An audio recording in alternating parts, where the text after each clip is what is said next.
3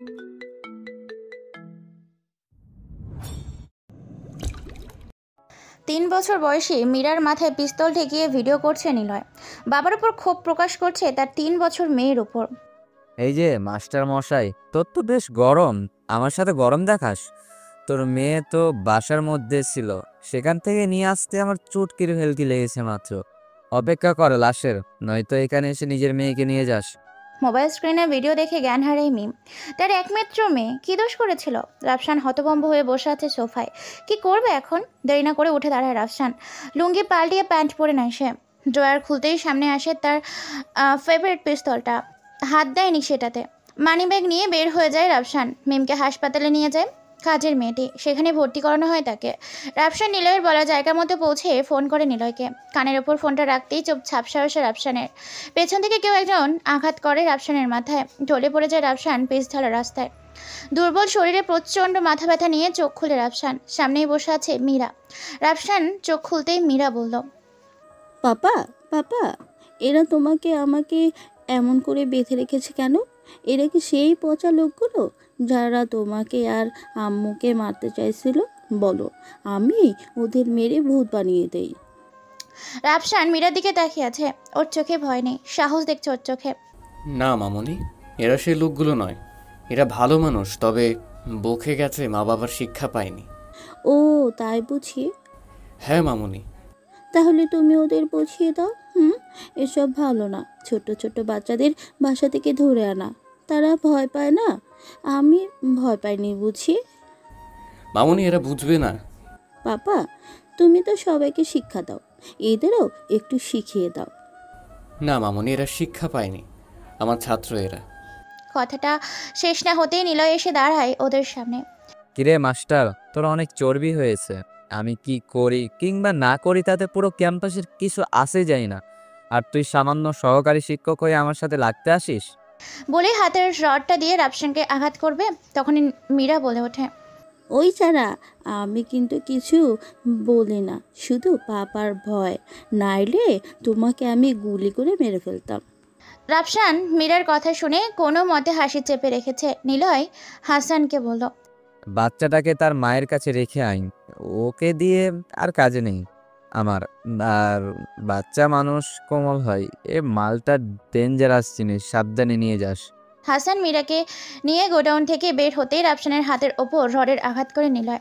গুঙিয়ে ওঠে রাফসান, তারপর পায়ে পিঠে আঘাত শেষে মুখ বরাবর আঘাত করে নিলয়।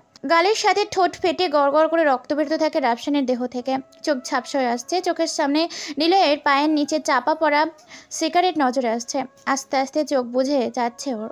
কুয়াশার মতো পরিষ্কার হচ্ছে সকালের ঘটে যাওয়া ঘটনা। চোখ বুজে যাচ্ছে রাফসানের। কলেজ ক্যাম্পাসের শেষের ছোট্ট পুকুর, কংক্রিটের তৈরি ঘাটের ওপর বসে আছে নিলয়। সবেমাত্র স্কুলের গণ্ডি পেরিয়ে আসা মেয়েগুলোকে কাছে টেনে নিয়ে আসে নিলয়। পাশে বসা এসে হাতে ধরে সিগারেট টান দিয়ে বলছিল তারা। মেয়েটির কান্না করে দেয়। কান্নাজড়িত কণ্ঠে সিগারেট টান দিতে খুক খুক করে কাশি দিয়ে ওঠে সে। এটি নিলয় আর সঙ্গীরা মজা নেয়। প্রথম দেখেও সে না দেখার ভান করে চলে যায় রাফসান। কলেজের ক্লাস শুরু হবে। ছেলেগুলো অনার্সে পড়ছে, এবার হয়তো 4th সেমিস্টারে, তাই কিছু বলছে না রাফসান। রাফসান ইন্টারমিডিয়েটের ম্যানেজমেন্ট বিভাগের সহকারী শিক্ষক হিসেবে কাজ করছে। নিজেকে লুকিয়ে রাখার জন্য এটাই তার কাছে নিরাপদ আশ্রয় মনে হয়েছে। ছেলেগুলো অন্য পথে চলছে, কিন্তু রাফসান এদিকে কিছু বলছেও না। নিজেকে লুকিয়ে থাকতে চেষ্টা করছিল, কিন্তু পারিনি। সেদিন সকালে রাফসান কলেজ গেটের সামনে এসে দাঁড়াতেই নিলয় এসে পড়ে সামনে। হাত দিয়ে রাফসানকে সরিয়ে ভেতরে চলে যায় নিলয়। রাফসান মনে মনে বলল, বেয়াদব একটা। এই ইতি, তোমার নাম ইতি না? ক্যাম্পাসে ঢুকেই কথাটা বলল নিলয়। মেয়েটা সুন্দর, ফর্সা দেখে, নীল শাড়ি, ঠোঁটে হালকা লিপস্টিক, চোখে কাজল ব্যবহার করেছে। মেয়েটি বলল, আসসালামু আলাইকুম। জি ভাইয়া, আমি ইতি। ওয়ালাইকুম আসসালাম, কেমন আছো? আলহামদুলিল্লাহ ভাইয়া, ভালো। কি করছো আজকাল? এই তো ভাইয়া ক্লাস করছি আর বাসায় যাচ্ছি। বয়ফ্রেন্ড আছে? মেয়েটা মাথা নিচু করে ফেলেছে, কিছু বলছে না। নিলয় এবার ঝাড়ি দিয়ে বলল, এই মেয়ে, কি বলছি শুনছো না? বয়ফ্রেন্ড আছে? না ভাইয়া। বলছে আর কাঁপছে মেয়েটা। ক্যাম্পাস ভরা মানুষ, ছাত্র ছাত্রীরা তাকিয়ে আছে তাদের দিকে। নিলয় ইতির কোমর ধরে কাছে টেনে নিয়ে যায়। ঠোঁটের সামনে নিজের মুখ নিয়ে এসে বলে, এত মায়াই জড়ালে ঠোঁটে তো আমার হক আদায় করা দরকার। তোমার বয়ফ্রেন্ড নেই, তাহলে মধু নষ্ট হবে তো। হঠাৎ এক শব্দ হয়, পুরো ক্যাম্পাস নিস্তব্ধতায় ছেয়ে যায়। নিলয়ের গালের থাপ্পড় দেয় রাফসান। নিলয় এদিকে ছেড়ে দিতেই রাফসানের শার্টের কলার ধরে ঠেলে পিছনে নিয়ে যাচ্ছে। রাফসান নিলয়ের হাত ধরে বলল, দেখো নিলয়, তুমি যে কাজ করছো তা তোমার অন্যায়, এসব করতে পারো না তুমি। আমি কি তোর কাছ থেকে ন্যায় শিখবো? বলেই দুটো বিশ্রী ভাষায় গালিগালাজ করে রাফসানকে। রাফসানের সহ্য হয়নি নিলয়ের হাতে শার্টের কলার থেকে নামিয়ে ওর গালে আর কান বরাবর আঘাত করতেই মাটিতে লুটিয়ে পড়ে নিলয়। পেট বরাবর পায়ের আঘাতে গুঙিয়ে ওঠে। তার সাথে থাকা তার বন্ধুরা রাফসানের সামনে আসার সাহস করেনি। নিলয়কে নিয়ে হাসপাতালে ভর্তি করানো হয়।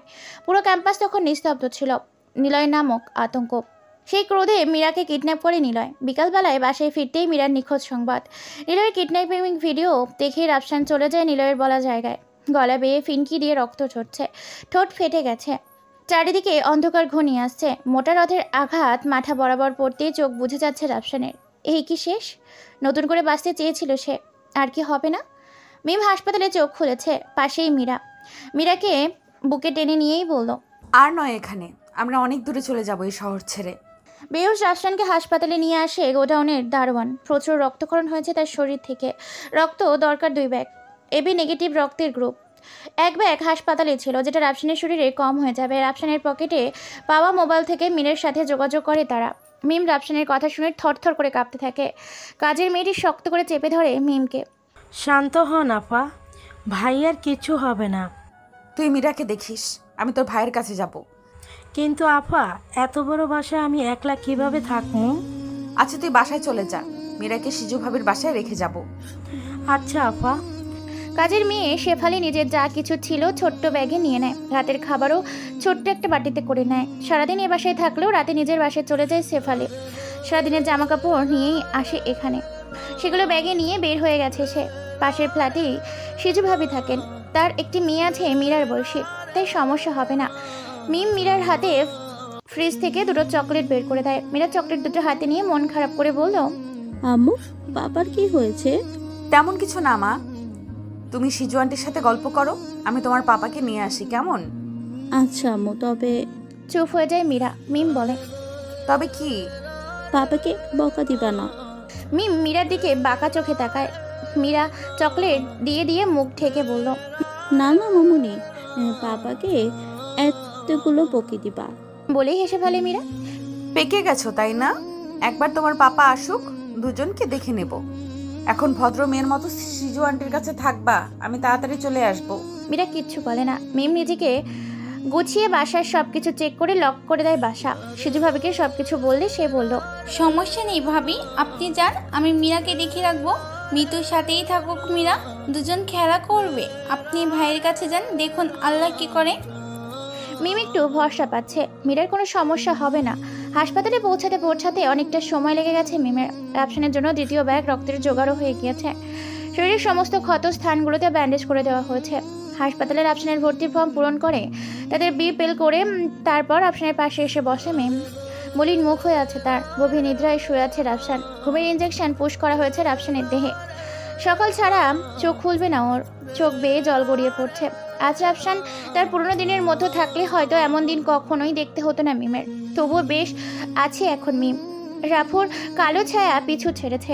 সাধারণ জীবনে ছোটোখাটো অসুবিধা আসবে। মিম চোখ মুছে রাফসানের হাতটা শক্ত করে চেপে রেখেছে যেন হারিয়ে না যেতে পারে। সারা রাত মিম রাফসানের পাশেই ছিল। মীরা মিতুর সাথেই ঘুমিয়ে গেছে। সকালবেলা রাফসানের চোখ খুলতেই মীরা বুকের ওপর নিজেকে দেখে সে। হাসপাতালের কেবিনের ছোট্ট বেডে রাফসানের পাশেই মিম শুয়েছিল। মিমের বুকের ওপর রাফসানের মাথা রেখে।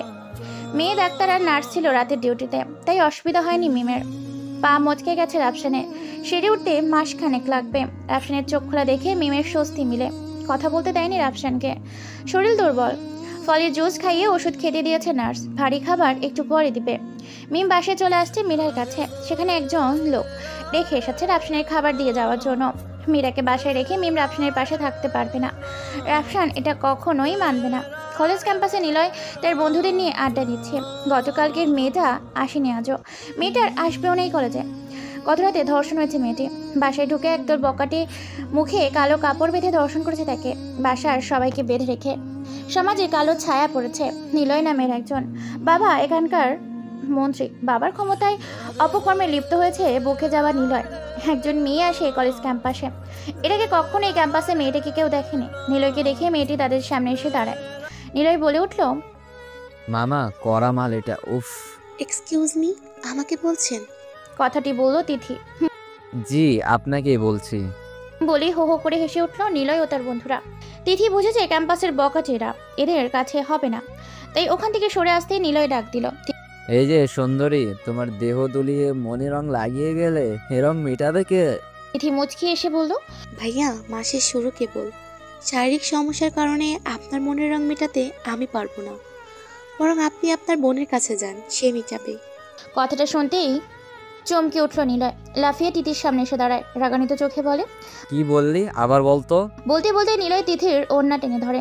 দাঁতের দাঁত শক্ত করে চেপে তিথি নিজেকে সামলে নিয়ে বলল, আপনি আমার সাথে যেমন ব্যবহার করেছেন, আমিও তেমন ব্যবহার করেছি আপনার সাথে। নিলয় ততক্ষণে তিথির দিকে তাকিয়ে থাকে। ক্যাম্পাসের সবাই দেখছে তাদের। তিথি মেয়েটাও সুবিধার নয়। নিলয় মেয়েটিকে ছেড়ে আবার বন্ধুদের কাছে আসে। তিথিকে বলে, আজকে নতুন বলে কিছু বললাম না। তিথি মুচকি এসে পেছন ফিরে চলে আসে। মনে মনে বলে, তোদের মতো পাতি বকাটেদের আমি মশার মতো পিষে মারি, আর তোরা কিনা বলিস কিছু বলবি আমায়।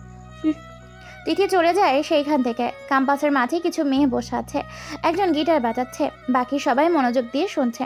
তিথিও তাদের পাশে এসে দাঁড়ায়। মেয়েটার সুর তোলা তিথির হৃদয়ে গেঁথে যায়। এমন সুর মাঝে মাঝে রাফু তুলত।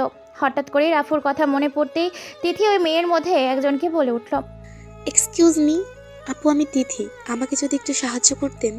গিটার হাতে মেয়েটির পিছন ফিরে তাকায়। বসা থেকে দাঁড়িয়ে বলল মেয়েটি, জি আপু বলেন, আমি আপনাকে কি সাহায্য করতে পারি? আপনাদের এই কলেজে একজন লেকচারার হিসেবে কাজ করেন, তাকে একটু দরকার ছিল। জি আপু, নামটা বলতে পারবেন?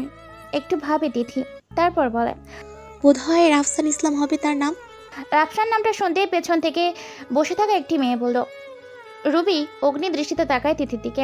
একটু গরম কণ্ঠে বলে উঠল, এই মেয়ে, রাফসান স্যারের কাছে তোমার কি? তিথি বলল, স্যারকে খুব দরকার। স্যার আসেনি আজকে। নরম হয়ে বলল রুবি। তিথির নিঃশ্বাস ছোট হয়ে গেছে। বড় করে নিঃশ্বাস ফেলে বলল, ধন্যবাদ আপু, ভালো থাকবেন। আর হ্যাঁ, রাফসানের একটা মেয়ে আছে, সেটা স্মরণে রাখবেন। বলেই চলে গেল তিথি অফিস রুমে। এই কলেজে অ্যাডমিশন নিয়েছে সে। কলেজের সব কাজ উপর থেকেই সব সম্পূর্ণ করা হয়েছে। তিথি শুধু কনফার্ম করতে এসেছে কলেজে। কলেজ গেটের সামনে এসে নিলয়ের দিকে তাকিয়ে তিথি হাতের মিডল ফিঙ্গার দেখিয়ে বের হয়ে গেল। নিলয়ের মস্তিষ্কে আগুন জ্বলে উঠেছে।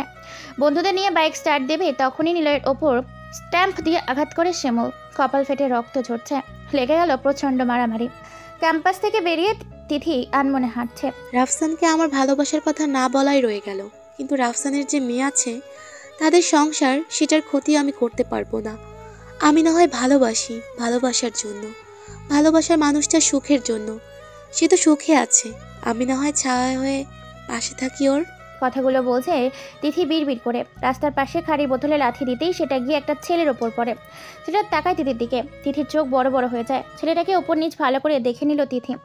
জিন্সের প্যান্টে ইন করা সাদা শার্ট, হাতে নর্মাল প্যান্টের ঘড়ি, সামলা চেহারায় খোঁচা খোঁচা দাড়ি। মধ্যবিত্ত পরিবারের একজন যোদ্ধা মনে হলো তাকে।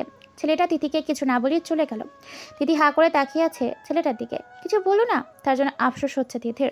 কেন এমন হচ্ছে অজানা তার।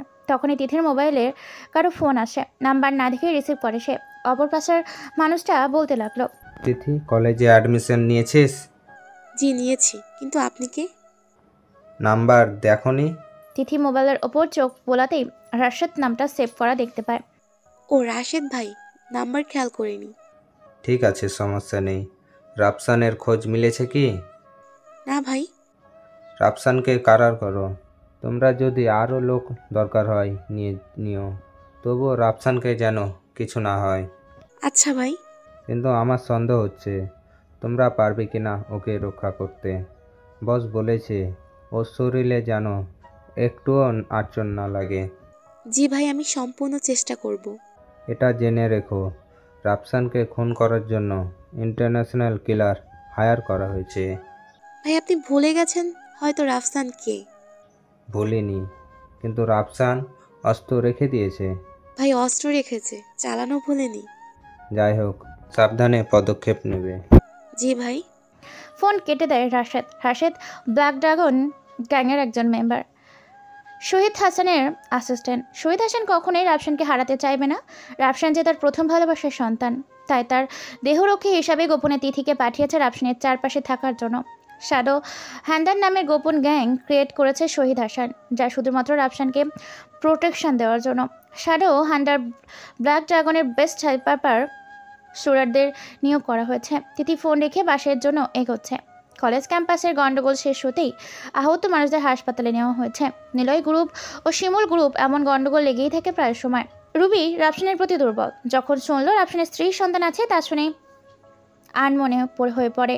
কলেজ থেকে বাসায় এসে নিজের রুমে দরজা বন্ধ করে বসে থাকে রুবি। শহরে তার বাবার নামডাক একটু বেশিই চর্চা হয়। নামকরা ব্যবসায়ীদের মধ্যে একজন সে। তার মধ্যে ছোটোখাটো গ্যাং চালিয়েই থাকে। দুপুরে খাওয়া হয়নি রুবির। দরজা বন্ধ করে বালিশে মন খারাপ করে শুয়ে আছে। মা দুবার ডাকতে এসেছে। মায়ের উপর রাগ দেখিয়ে তুরতুর করে তাড়িয়ে দিয়েছে তাকে। কারোর সাথে কথা বলছে না রুবি। বাবা এসেছে রাতে। মা রুবির বাবাকে সব খুলে বললে রুবির বাবা রুবির রুমে আসে। অন্ধকার রুম। আলো জ্বালাতেই রুবি বালিশের ওপর থেকে মুখ সারাতেই রুবির বাবা তার চেহারার দিকে তাকিয়ে আছে। ফর্সা চেহারা, লাল টুকটুকে হয়ে আছে, চোখ ফুলে গেছে। চিন্তিত হয়ে সে রুবির পাশে এসে বসে। তার মাথায় হাত বুলিয়ে বলল, কি হয়েছে মা তোর? চুপচাপ বসে আছে রুবি। তার বাবা মেয়ের দিকে তাকিয়ে হতাশ হয়ে আছে। রুবি তার বাবার বুকে মাথা রাখে।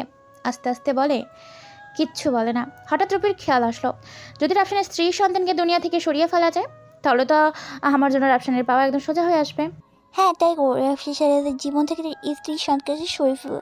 হ্যাঁ আমি তাই করব। বিড়বিড় করে কথাগুলো বলছে রুবি। রুবির বাবা আকরাম হোসেন তার মেয়ের মাথায় হাত বুলিয়ে বলল, চল মা, খেয়ে নিবি, খাওয়ার পর সবকিছু শুনবো তোর। বাবা বলেই উঠে যায় রুবি। ফ্রেশ হয়ে খাবার খেয়ে নেয়। খাবার শেষে বাবার উদ্দেশ্যে বলল রুবি, বাবা রিয়াদ ভাইয়ের নাম্বারটা আমার চাই। আকরাম হোসেন তার মেয়ের কথা শুনে তাকিয়ে আছে তার দিকে। রিয়াদ হচ্ছে আকরাম হোসেনের গ্যাং কন্ট্রোলার, আর তার আন্ডারে গ্যাংয়ের কয়েকশো কাডাট কাজ করে। কিন্তু তার কাছে তার মেয়ের কি কাজ সেটাই মাথায় আসছে না আকরাম হোসেনের। সে তার মেয়েকে বলল, কিন্তু মা, তার সাথে তোর কি দরকার? তুমি দেবা কিনা বলো সেটা। রাগান্বিত চোখ লাল হয়ে আছে। আকবর হোসেন ভাবল, হয়তো কোনো বদমাস ছেলেপুলের সাহায্য করতে হবে, তাই হয়তো। সে নাম্বার দিল রুবিকে। রুবি তার নাম্বার মোবাইলে সেভ করে বাবার কাছ থেকে বিদায় নিল। ঘুমাবে এখন সে। মধ্যরাত। তখন হাসপাতালে শুয়ে আছে রাফসান। পায়ের ব্যথা কিছুটা কমেছে। কাল সকালে বাসায় যাবে, সেখানে রেস্টে থাকবে কিছুদিন। হঠাৎ কারো পায়ের শব্দে রাফসানের কানে আসে। কেউ আসছে এদিকে। ঘুমানোর মতোই শুয়ে আছে রাফসান। সাদা অ্যাপ্রন পরে একজন মধ্যবয়সী ছেলে রাফসানের কেবিনে ঢুকে ছুরি বের করে। হালকা আলো স্পষ্ট দেখাচ্ছে ছুরিটা। আঘাত করতে এসেছে রাফসানকে।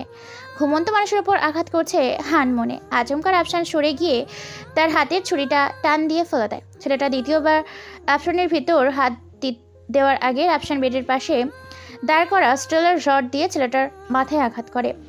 বেসামাল হয়ে দৌড়ে পালিয়ে যায় সে। যাওয়ার সময় তার মোবাইল ফেলে যায় সেখানে। রাফসান কেবিনের আলো জ্বালায়। পায়ে ব্যথা বৃদ্ধি পাচ্ছে।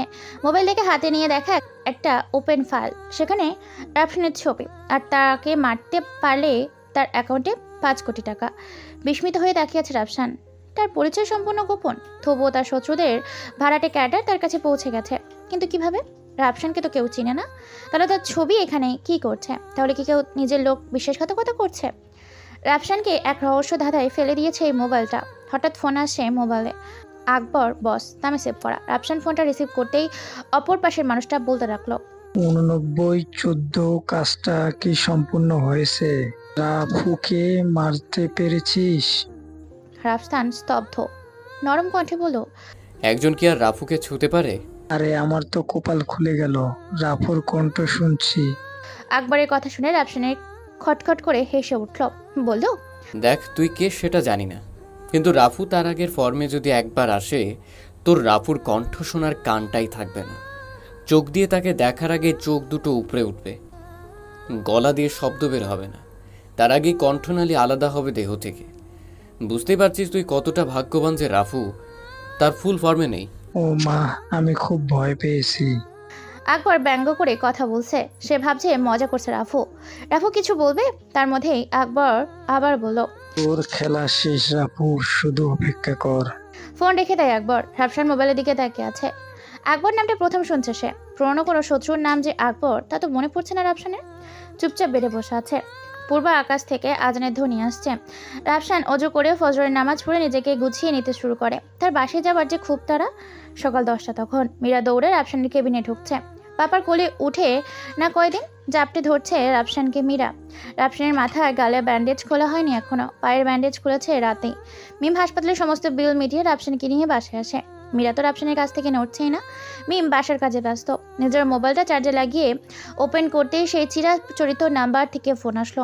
রাফসান ফোনটা রিসিভ করে কানে ধরতেই অপর পাশের মেয়েটি বলল, আসসালামু আলাইকুম বস, কেমন আছেন? ওয়ালাইকুম আসসালাম। তিথি, হ্যাঁ বস। আমার নাম্বার পেলে কোথায়?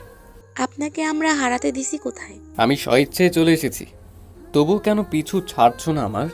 আপনার শত্রুরা কি পিছু ছাড়বে আপনার? তা মনে হয়? রাফসান নিস্তব্ধ, কিচ্ছু বলছে না। গত রাতের অ্যাটাক তাকে তার শত্রুদের মনে করিয়ে দিচ্ছে বারবার। তিথি আবার বলে উঠল, রাফু ভাই। এবার বস বলেনি, ভাই বলেছে। নিজের মনের ফিলিংস লুকিয়ে রেখে স্বাভাবিকভাবে কথা বলার চেষ্টা করে তিথি। রাফসান মুখ খুলল, বলল, তিথি, আকবরকে? তিথি অবাক হয়। আকবরের কথা রাফু জানলো কিভাবে? উৎকণ্ঠ কথায় বলল, বস আপনি কি করে জানলেন আকবরের কথা? আমি জানতে চেয়েছি আকবরকে। অনেক কথা বস, কলেজে আসেন তারপর বলি। আজকে আসবেন কলেজে? না তিথি, আমি অসুস্থ, 15 দিনেও যাওয়া হবে না কলেজে। তিথির বুকটা ধুক করে ভারী হয়ে আসে, কণ্ঠটা মলিন হয়ে গেছে। সে বলল, কেন বস, কি হয়েছে আপনার? সাধারণ মানুষের উপর যেমন জুলুম হয় ঠিক তেমন হয়েছে। বুঝলাম না বস। বুঝবে না তুমি। বস বাসায় আসবো? না, আমি জানি তোমরা আমার বাসার ঠিকানা জানো, কিন্তু কি হয়েছে তা জানো না। তাই যেখানে আছো সেখানেই নজর রাখো। নিলয়ের কাম তামাম করে ফেলি বস।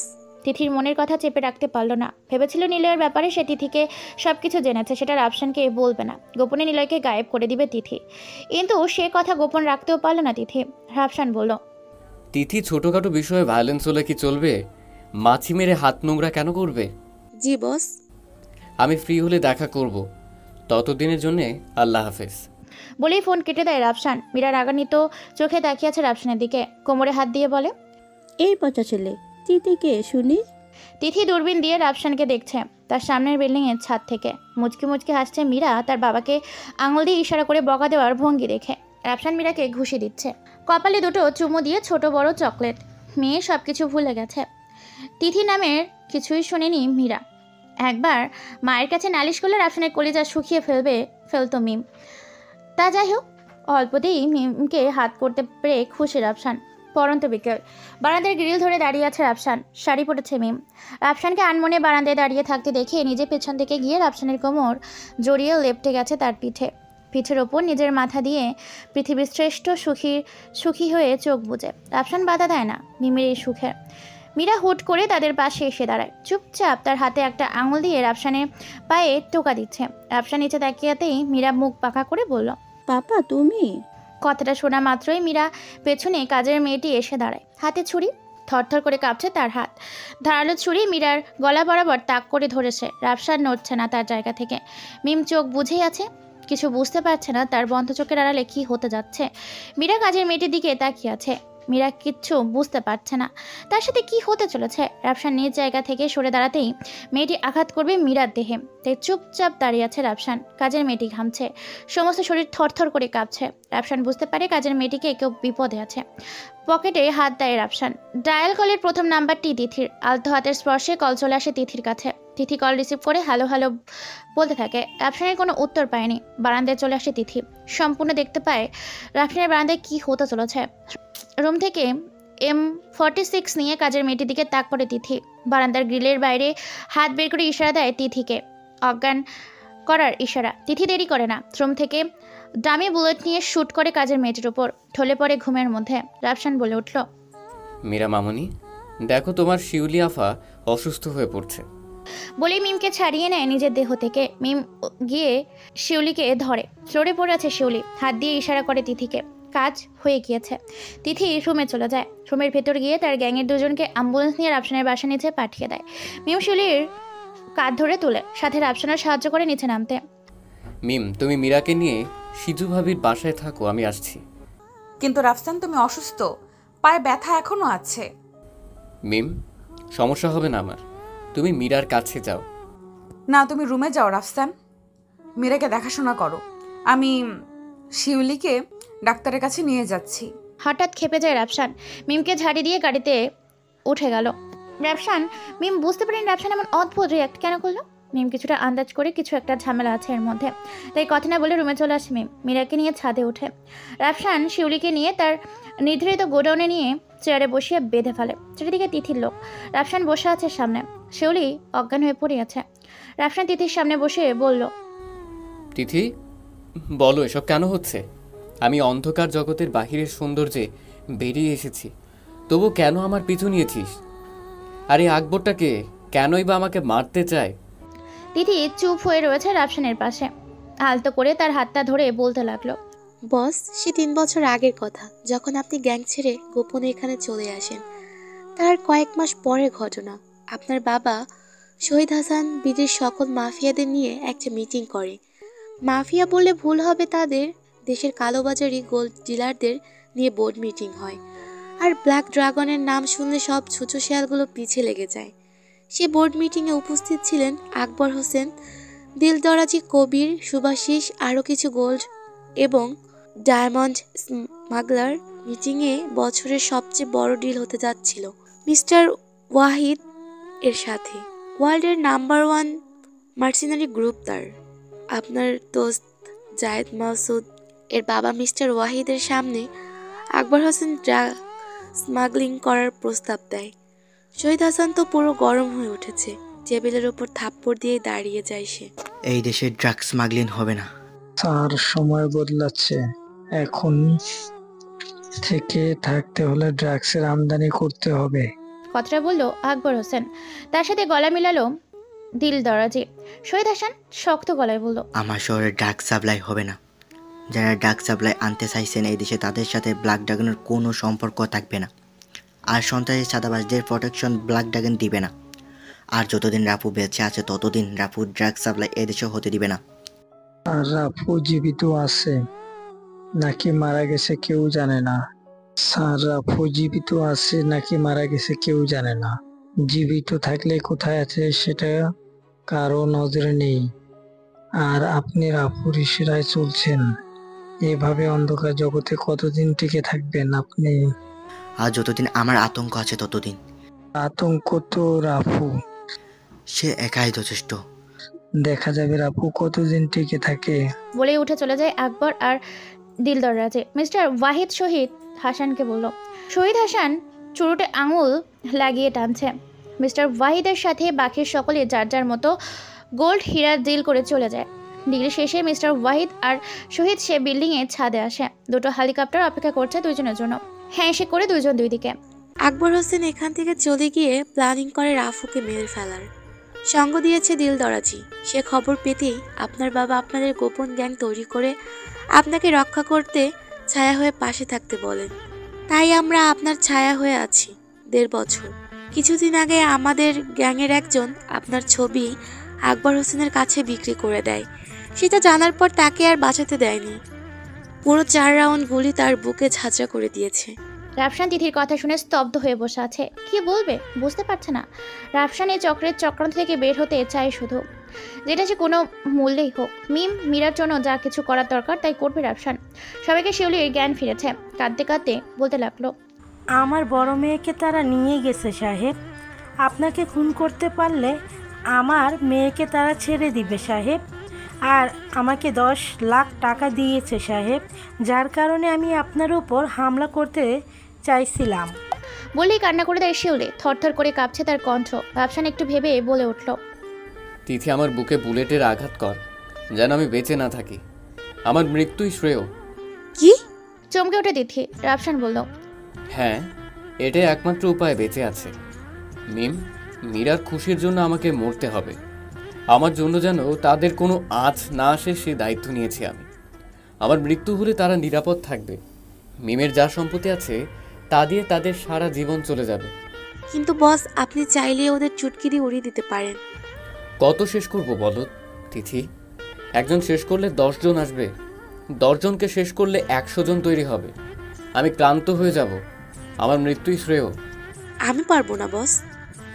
তুমি না পারলে আমি নিজেই নিজেকে আঘাত করতে পারি।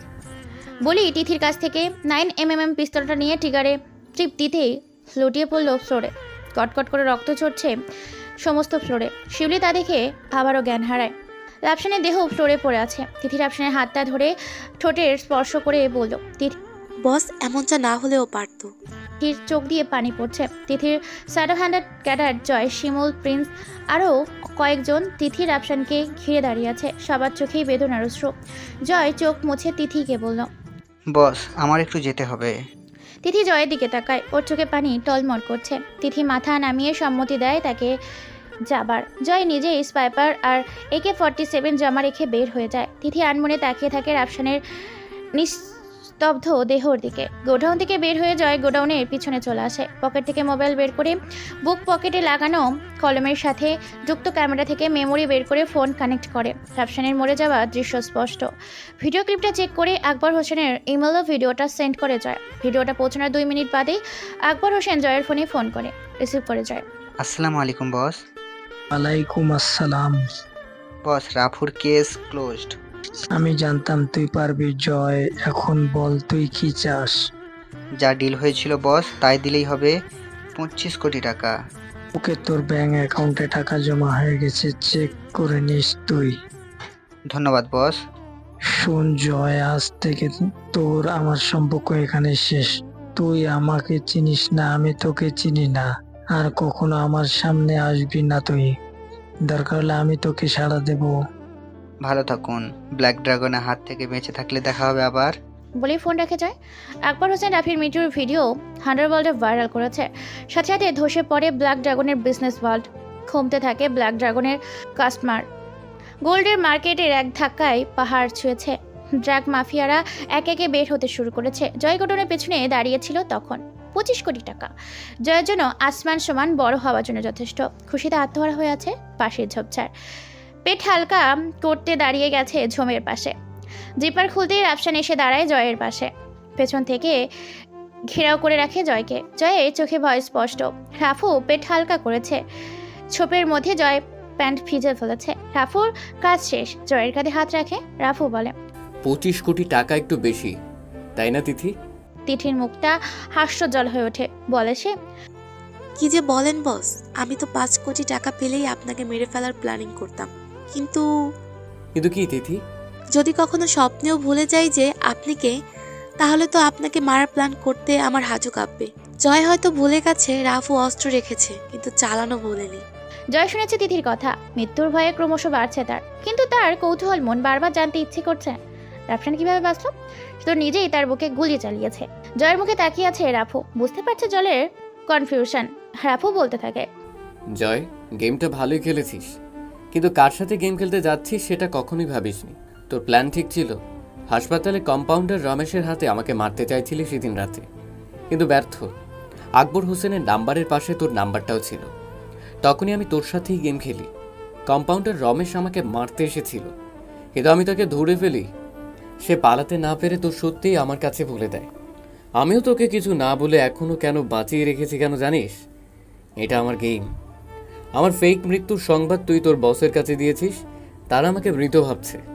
আমার উপরের অন্ধকার জগতের কালো ছায়া কেটে গেছে, কিন্তু তুই যে আমার কাজের মেয়ে শিউলিকে ব্যবহার করবি তা জানা ছিল না। ভালো থাকিস। বলে জয়ের কাঁধে হাত সরিয়ে নেয় রাফু। তিথির বুলেট জয়ের মাথা ছেদ করে। রাফু সিগারেটের আগুন লাগিয়ে টানছে। জয়ের লাশে ঝোপে নিচে গর্ত করে পুঁতে ফেলে। শিউলিকে নিজের বাসায় রেখে আসে তিথির গ্যাং। তিথি বলল রাফুকে, বস আজ রাতে পার্টি হবে আমার কাছ থেকে। না, পারবো না তিথি। মিমকে নিয়ে বাসা চেঞ্জ করতে হবে। তা বস বাসা চেঞ্জ করবেন, কলেজের চাকরিটা? এটা থাকবে। আর এই শহরেই আছি, আমি যাচ্ছি না কোথাও। আর এখন তো সবার কাছে রাফু মৃত। জি বস। আচ্ছা তাহলে আমি আসি আজ। বস রাতের পার্টিতে আপনার জন্য অপেক্ষা করব। রাফসান মুচকি হাসি হেসে চলে যায় সেখান থেকে। তিথি রাফসানের জন্য একটা বাসা ঠিক করে রেখেছে। মিম মীরাকে নিয়ে শুরু বাসায় আসলেই হবে। রাফসান নিজের রুমে এসে মিমকে বলল, তোমার যা কিছু নেবার নিয়ে নাও। এই বাসা চেঞ্জ করছি আমরা আজকেই। মিম অবাক হয়ে বলল, কেন, কিছু কি হয়েছে? না কিছু হয়নি, কিন্তু বাসা চেঞ্জ করতে হবে এক্ষুনি। মিম দ্বিতীয় কথা বলার সাহস পায়নি। রাফসানের পায়ে ব্যথা। খুঁড়িয়ে খুঁড়িয়ে হাঁটছে। মীরার কাছে এসে বসে রাফসান। মীরা ঘুমাচ্ছে। তার মাথায় হাত বুলিয়ে বলল, মামুনি তোমাদের ছায়া হয়ে থাকবে সারা জীবন। আলতো করে ওর কপালে চুমু দেয় রাফসান। মিমের সামান্য কিছু জামা কাপড় নিয়ে নিয়েছে, মীরা রাফুর ও কিছু নিয়েছে। সন্ধ্যা নামার আগেই রাফসান তাদের নিয়ে নতুন বাসায় উঠেছে। সুন্দর করে সাজানো এই রুম তিথি নিজ হাতে সাজিয়েছে। জয়ের প্ল্যানিংয়ের কথা জেনেই তিথি একটা বাসা নিতে বলেছিল রাফসান। তিথি সে অনুযায়ী রুমটা নিয়ে সাজিয়েছে। মিমের পছন্দ হয়েছে খুব। বালকানির ছোট বাগানটা দেখে লাফিয়ে উঠেছে, কিন্তু তার মন খারাপ। নতুন করে সবকিছু গুছিয়ে নিতে হবে, কষ্ট হবে। রাফসানের মনে ভয়, বুকটা ভার হয়ে আছে। মেয়েরা যদি কিছু হয়ে যেত তখন নিজেকে ক্ষমা করতে পারতো না রাফসান। মাথা ঝিমঝিম করছে। রুম থেকে বের হয়ে ছাদে আসে। আকাশ কালো হয়ে গেছে, রাত নেমেছে বিবর্ণ আকাশে। হালকা বাতাসে ছাদের পরিবেশ অন্যরকম হয়ে আছে। তিথির কাছ থেকে সিগারেট নিয়েছিল, সেটা আছে এখনো। মেয়েটা সিগারেট খায় না আমার জন্য, সবসময় 2-3টে রেখে দেয়। আসলে কি চায় মেয়েটি? কথাটা ভাবছে রাফসান আর সিগারেটের আগুন জ্বালায় সে। বুকটা জ্বলছে। মিম রাফসানের পেছনে এসে দাঁড়িয়ে আছে অনেকক্ষণ। সিগারেটের অর্ধেক শেষ। মিম রাফসানের সিগারেটের হাত থেকে নিয়ে ফেলে দেয়। রাফসানের মস্তিষ্ক গরম হয়ে উঠেছে। কি করলে এটা? সিগারেট ফেলে দিয়েছি। তুমি বলেছিলে না সিগারেট খাবে না? তো আমি সিগারেট খাচ্ছি, তাতে কি হয়েছে? অনেক কিছু হয়েছে। বলছি তুমি খেতে পারবে না তো পারবে না। তোর কথায় আমি সিগারেট বন্ধ করব নাকি? বলে রাফসান মিমের সামনে আরও একটা সিগারেট বের করে। মিম সেটাও তার হাত থেকে নিয়ে ফেলে দিতেই রাফসান মিমের গালে চড় বসিয়ে দেয়। তোকে বলছি না আমি সিগারেট খাবো। মিম গালে হাত দিয়ে দাঁড়িয়ে আছে। হাতের 5টা আঙুল তার গালে স্পষ্ট বোঝা গেছে। রাফসানের রাগ আরও বৃদ্ধি পাচ্ছে। মন চাচ্ছে মিমের অন্য গালে চোর বসিয়ে দেয়। নিজেকে সামনে নেয় রাফসান। ছাদ থেকে নেমে চলে যায় তিথির পার্টিতে। তিথি লোকেশন বলে দিয়েছিল। রাফসানের মোবাইল সেখানে পৌঁছে দেখে কত মানুষ সেখানে নাচানাচি করছে মাতাল হয়ে। তিথি বসে আছে সোফায়। রাফসান কাউন্টারে গিয়ে মদের বোতল নেয় একটা। গ্লাস দিতে চেয়েছিল সেখানে থাকা মেয়েটা। রাফসান বোতল চায়, দিতে বাধ্য সে। গলা ভিজিয়ে ফেলেছে রাফসান। তিথি দিকে তাকিয়ে দেখছে রাফসান। তিথির শুকনো ঠোঁট রাফসানের চোখে বিঁধে গেছে। নেশায় ডুব দিয়েছে রাফসান। তিথি চেয়েছিল এটা। নেশায় হলেও ভালোবাসার মানুষের স্পর্শ পেতে চেয়েছে তিথি। আজ পূরণ হবে সে মনোকামনা। রাফসানের হাত ধরে নিজের রুমে নিয়ে আসে তিথি। পাশেই শুয়ে আছে সে। রাফসান হালকা করে কোমর টেনে নেয় তিথির। সামান্য ঠেলে দিয়ে সরে আসে তিথি। দরজার কাছে দাঁড়িয়ে আছে মিম। অগ্নি দৃষ্টিতে তাকিয়ে আছে সে। তাকে ফোন করা হয়েছে। কে করেছে? তিথি নিজের স্কার্ট ঠিক করে নেয়। মিমের সামনে এসে দাঁড়ায়। কেমন আছো মিম? তুমি আমাকে কিভাবে জানো? বাঁকা চোখে তাকিয়ে বলল মিম। তার ছেলে হাসি হেসে বলল তিথি। আমি আপনাকে শুরু থেকেই চিনি, জানি আপনি কে। তোমার লজ্জা করে না সবকিছু জেনেও এমনটা করতে? লজ্জা কেন হবে? ঠাস করে তিথির গালে থাপ্পড় বসিয়ে দেয় মিম। তিথি আবারও মিমের দিকে তাকায়। তুমি ভুল ভাবছো মিম, আমি তেমন মেয়ে নই। মিমের থাপ্পড়ের গতি তিথিকে বুঝিয়ে দিয়েছে। মিম তিথিকে নষ্টা মেয়ে ভেবেছে। তিথি জবাব দিল। মিম পাল্টা জবাবে বলল, তোদের আমার জানা আছে তোরা কেমন মেয়ে। মিম তুমি কি ভাবছো? তুই একটা নষ্টা মেয়ে। অন্যের স্বামীর চোখে নেশা জড়িয়ে তাদের সাথে ফুষ্টি নষ্টি করিস।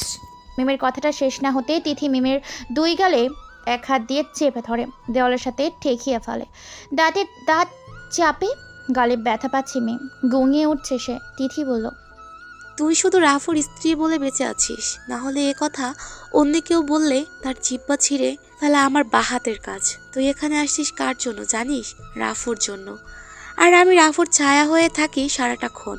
নেশাগ্রস্ত রাফু যে উল্টাপাল্টা কাজ না করে ফেলে তার জন্য তোকে আমি ফোন করেছি। আমার যদি তেমন কোনো উদ্দেশ্য থাকতো তাহলে তোকে ফোন করতাম না। তিথি মিমকে ছেড়ে দেয়। এক গালে রাফসানের হাতের 5 আঙুলের ছাপ বসে আছে।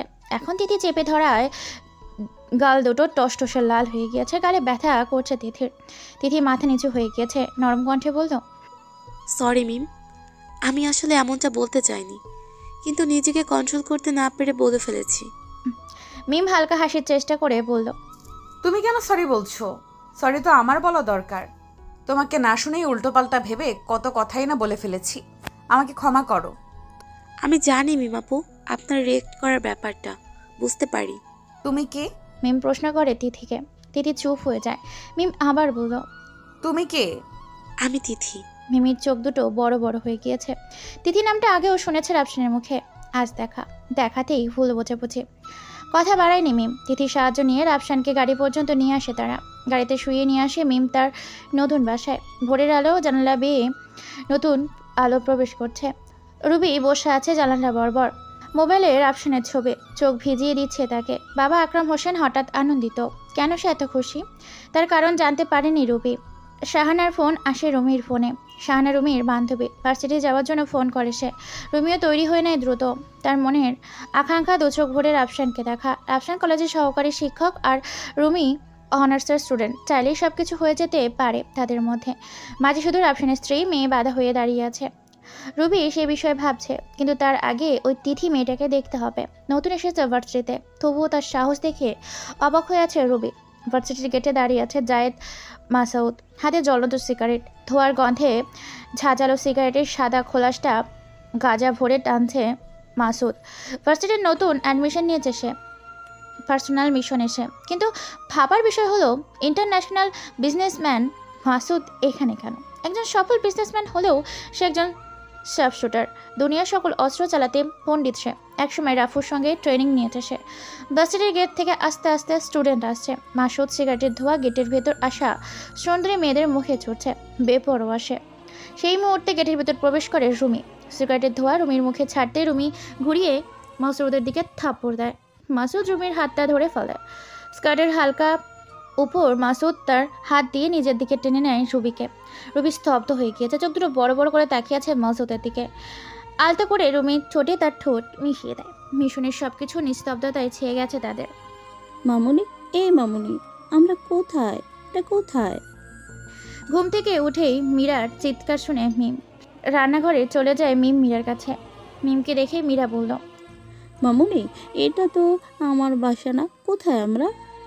মিম মীরার মাথায় হাত বুলিয়ে বলল, সোনামণি, এখন থেকে এটাই আমাদের বাসা। মীরার মুখটা ছোট হয়ে আছে। ওর পছন্দ হয়নি বাসা, তবুও কিছু বলেনি। পাশ ফিরে রাফসানকে না দেখে মীরা বলল, মিম আম্মু, আম্মু, পাপা কোথায়? কিছু বলে না। মীরার কাছ থেকে সে উঠে রান্নাঘরে চলে যায় মিম। মীরা বিছানা থেকে নেমে সম্পূর্ণ বাসা হেঁটে দেখছে। পাশের রুমটা দরজা আটকানো। মীরা বলল, মামুনি, এই মামুনি, এই দরজা খুলছে না কেন? মিম রান্নাঘর থেকে বেরিয়ে আসছে। মীরার সামনে বসে মিম বলল, এখানে জলহস্তি আছে মাম্মা। জলহস্তি কি মামুনি? মাম্মা, এটার ভেতরে বানর আছে, বানর, হুতুম প্যাঁচা, কুমির আছে, গন্ডার আছে। বলেই মুখ বাঁকায় করে নেয় মিম। মিম অল্প বয়সে বুড়ি হয়েছে। এর আগেও মিম যখন রাগ করতো তখন রাফসানকে এসব বলতে শুনেছে, তাই ও বলল। মিমের ফ্লোরে গড়াগড়ি দিয়ে হাসি দিতে মন চাইছে, পারছে না মীরার সামনে। মিম মীরাকে কোলে তুলে নেয়। রান্নাঘরে নাস্তা বানাচ্ছে মিম। পাশে বসে আছে মীরা। মামুনি কি করছে সেটা দেখছে সে। রাফসানের ঘুম ভাঙে মোবাইলের রিংটনে। তিথি ফোন করেছে। রাফসানের মাথায় এখনো ঝিমঝিম করছে রাতের নেশায়। তিথির ফোন রিসিভ করতে পারেনি, কলও করেনি দ্বিতীয়বার। রাফসান বিছানা থেকে নেমে বাথরুমে গিয়ে ফ্রেশ হয়ে নেয়। মাথাটা ঝিমোচ্ছে। টেবিলে নাস্তা তৈরি করে রাখছে মিম, রুটি আর মাংস ভুনা। আগেই খেয়ে নিয়েছে মিম আর মীরা। খেয়ে নিজের রুমে গাল ফুলিয়ে বসে আছে মামি। রাফসান খাচ্ছে আর ভাবছে গতকালকের কথা। মিমের গালে থাপ্পড় দেওয়া ঠিক হয়নি। তারপর রাতে তো পার্টিতে গিয়েছিলাম, বাসায় আসলাম কিভাবে? উল্টাপাল্টা কিছু করিনি তো আবার? দেখতে হবে। নাস্তা সেরে ল্যাপটপ নিয়ে বসেছে রাফসান। রুমের সিক্রেট ক্যামেরা ফুটেজ দেখছে সে। না, মিমের সাথে রাতে তেমন কিছুই তো হয়নি, কিন্তু মিম আমাকে বাহির থেকে নিয়ে আসছে। তাকে আমার খোঁজ দিয়েছিল কে? আমি তো তিথির রুমে ছিলাম। ল্যাপটপ বিছানায় রেখে মামে যে রুমে বসে আছে তা সে রাফসান জানে। মিম তো কথা বলবে না, তা ভালো করেই জানে রাফসান। মীরাকে কোলে নিতে হাত বাড়ায় রাফসান। মীরা তার হাত ধাক্কা দিয়ে সরিয়ে দেয়। ঠোঁট উল্টো করে রেখেছে মীরা। মা মেয়ে দুজনেই ফুলে ফেপে উঠেছে। এদের রাগ ভাঙাতে রাফসানের উঠে পড়ে লাগতে হবে। কলেজ ক্যাম্পাসের স্টুডেন্ট আসছে। মাসুদ সুমির হাতটা ধরে বলতে লাগলো, ভালো লেগেছে তোমাকে। তুই জানিস আমি কে? কি আমার পরিচয়? ঠোঁট মুছতে মুছতে কথাটা বলে রুমি। আমি জানি তুমি একটি মেয়ে, নরম ঠোঁট, উষ্ণ কোমর, ঘায়েল করা চোখ, আগিষ্ট করা ফিগারওয়ালা একটি মেয়ে। এই যে তোর সাহসে কি সীমা অতিক্রম করে ফেলছিস কিন্তু। হ্যাঁ করছি, নতুন প্রেমে পড়লে একটু একটু সাহস দেখাতে হয়। তুই জানিস এগুলো যদি আমার বাবা জানতে পারে তোর কি অবস্থা হবে? আমি ভয় পাই না, তোমার মিষ্টি ঠোঁটে যে আমার মুখ মিষ্টি মিষ্টি হয়ে গেছে, সে সাথে ভয়ও কেটে গেছে। বলতে বলতে মাসুদ রুবির কোমর জড়িয়ে ধরে। ধস্তাধস্তি করে রুবি কোনো রকম তার হাত থেকে নিজের কোমর মুক্ত করে বলল, দেখ বেশি খারাপ হয়ে গেছে, তোকে কি করে দেখেছিস? রাগান্বিত হয়ে সেখান থেকে চলে আসে রুবি। মাসুদ পেছন থেকে চিৎকার করে বলে, রাগলে তোমাকে হেব্বি লাগে জান। রুমির চেহারা লাল টুকটুকে হয়ে গেছে। রাগের সমস্ত শরীরে আগুন ধরে গেছে। কলেজ ক্যাম্পাসে প্রথম কেউ তার সাথে এরকম ব্যবহার করেছে। ঘটনার সবকিছু শিমুল দেখছে দূর থেকে। কাছে আসে মাসুদের। শিমুল হাত বাড়ায় মাসুদের দিকে, বলে, হাই, আমি শিমুল। এ ক্যাম্পাসের পুরনো প্লেয়ার। মাসুদ শিমুলের হাতে হাত ধরে বলে, আমি জায়েদ মাসুদ, ক্যাম্পাসে নতুন কিন্তু ট্রেনিং প্রাপ্ত মাল। ভাল লাগছে তোর অ্যাটিটিউড। সেমিয়ার। ঘাট তারা মাসুদ বুঝতে পারছে শিমুল। কাঁধে হাত রাখে মাসুদের। শিমুল বলে, আমি জানি না তুই সিনিয়র নাকি জুনিয়র, তবে তোকে ভাল লাগছে।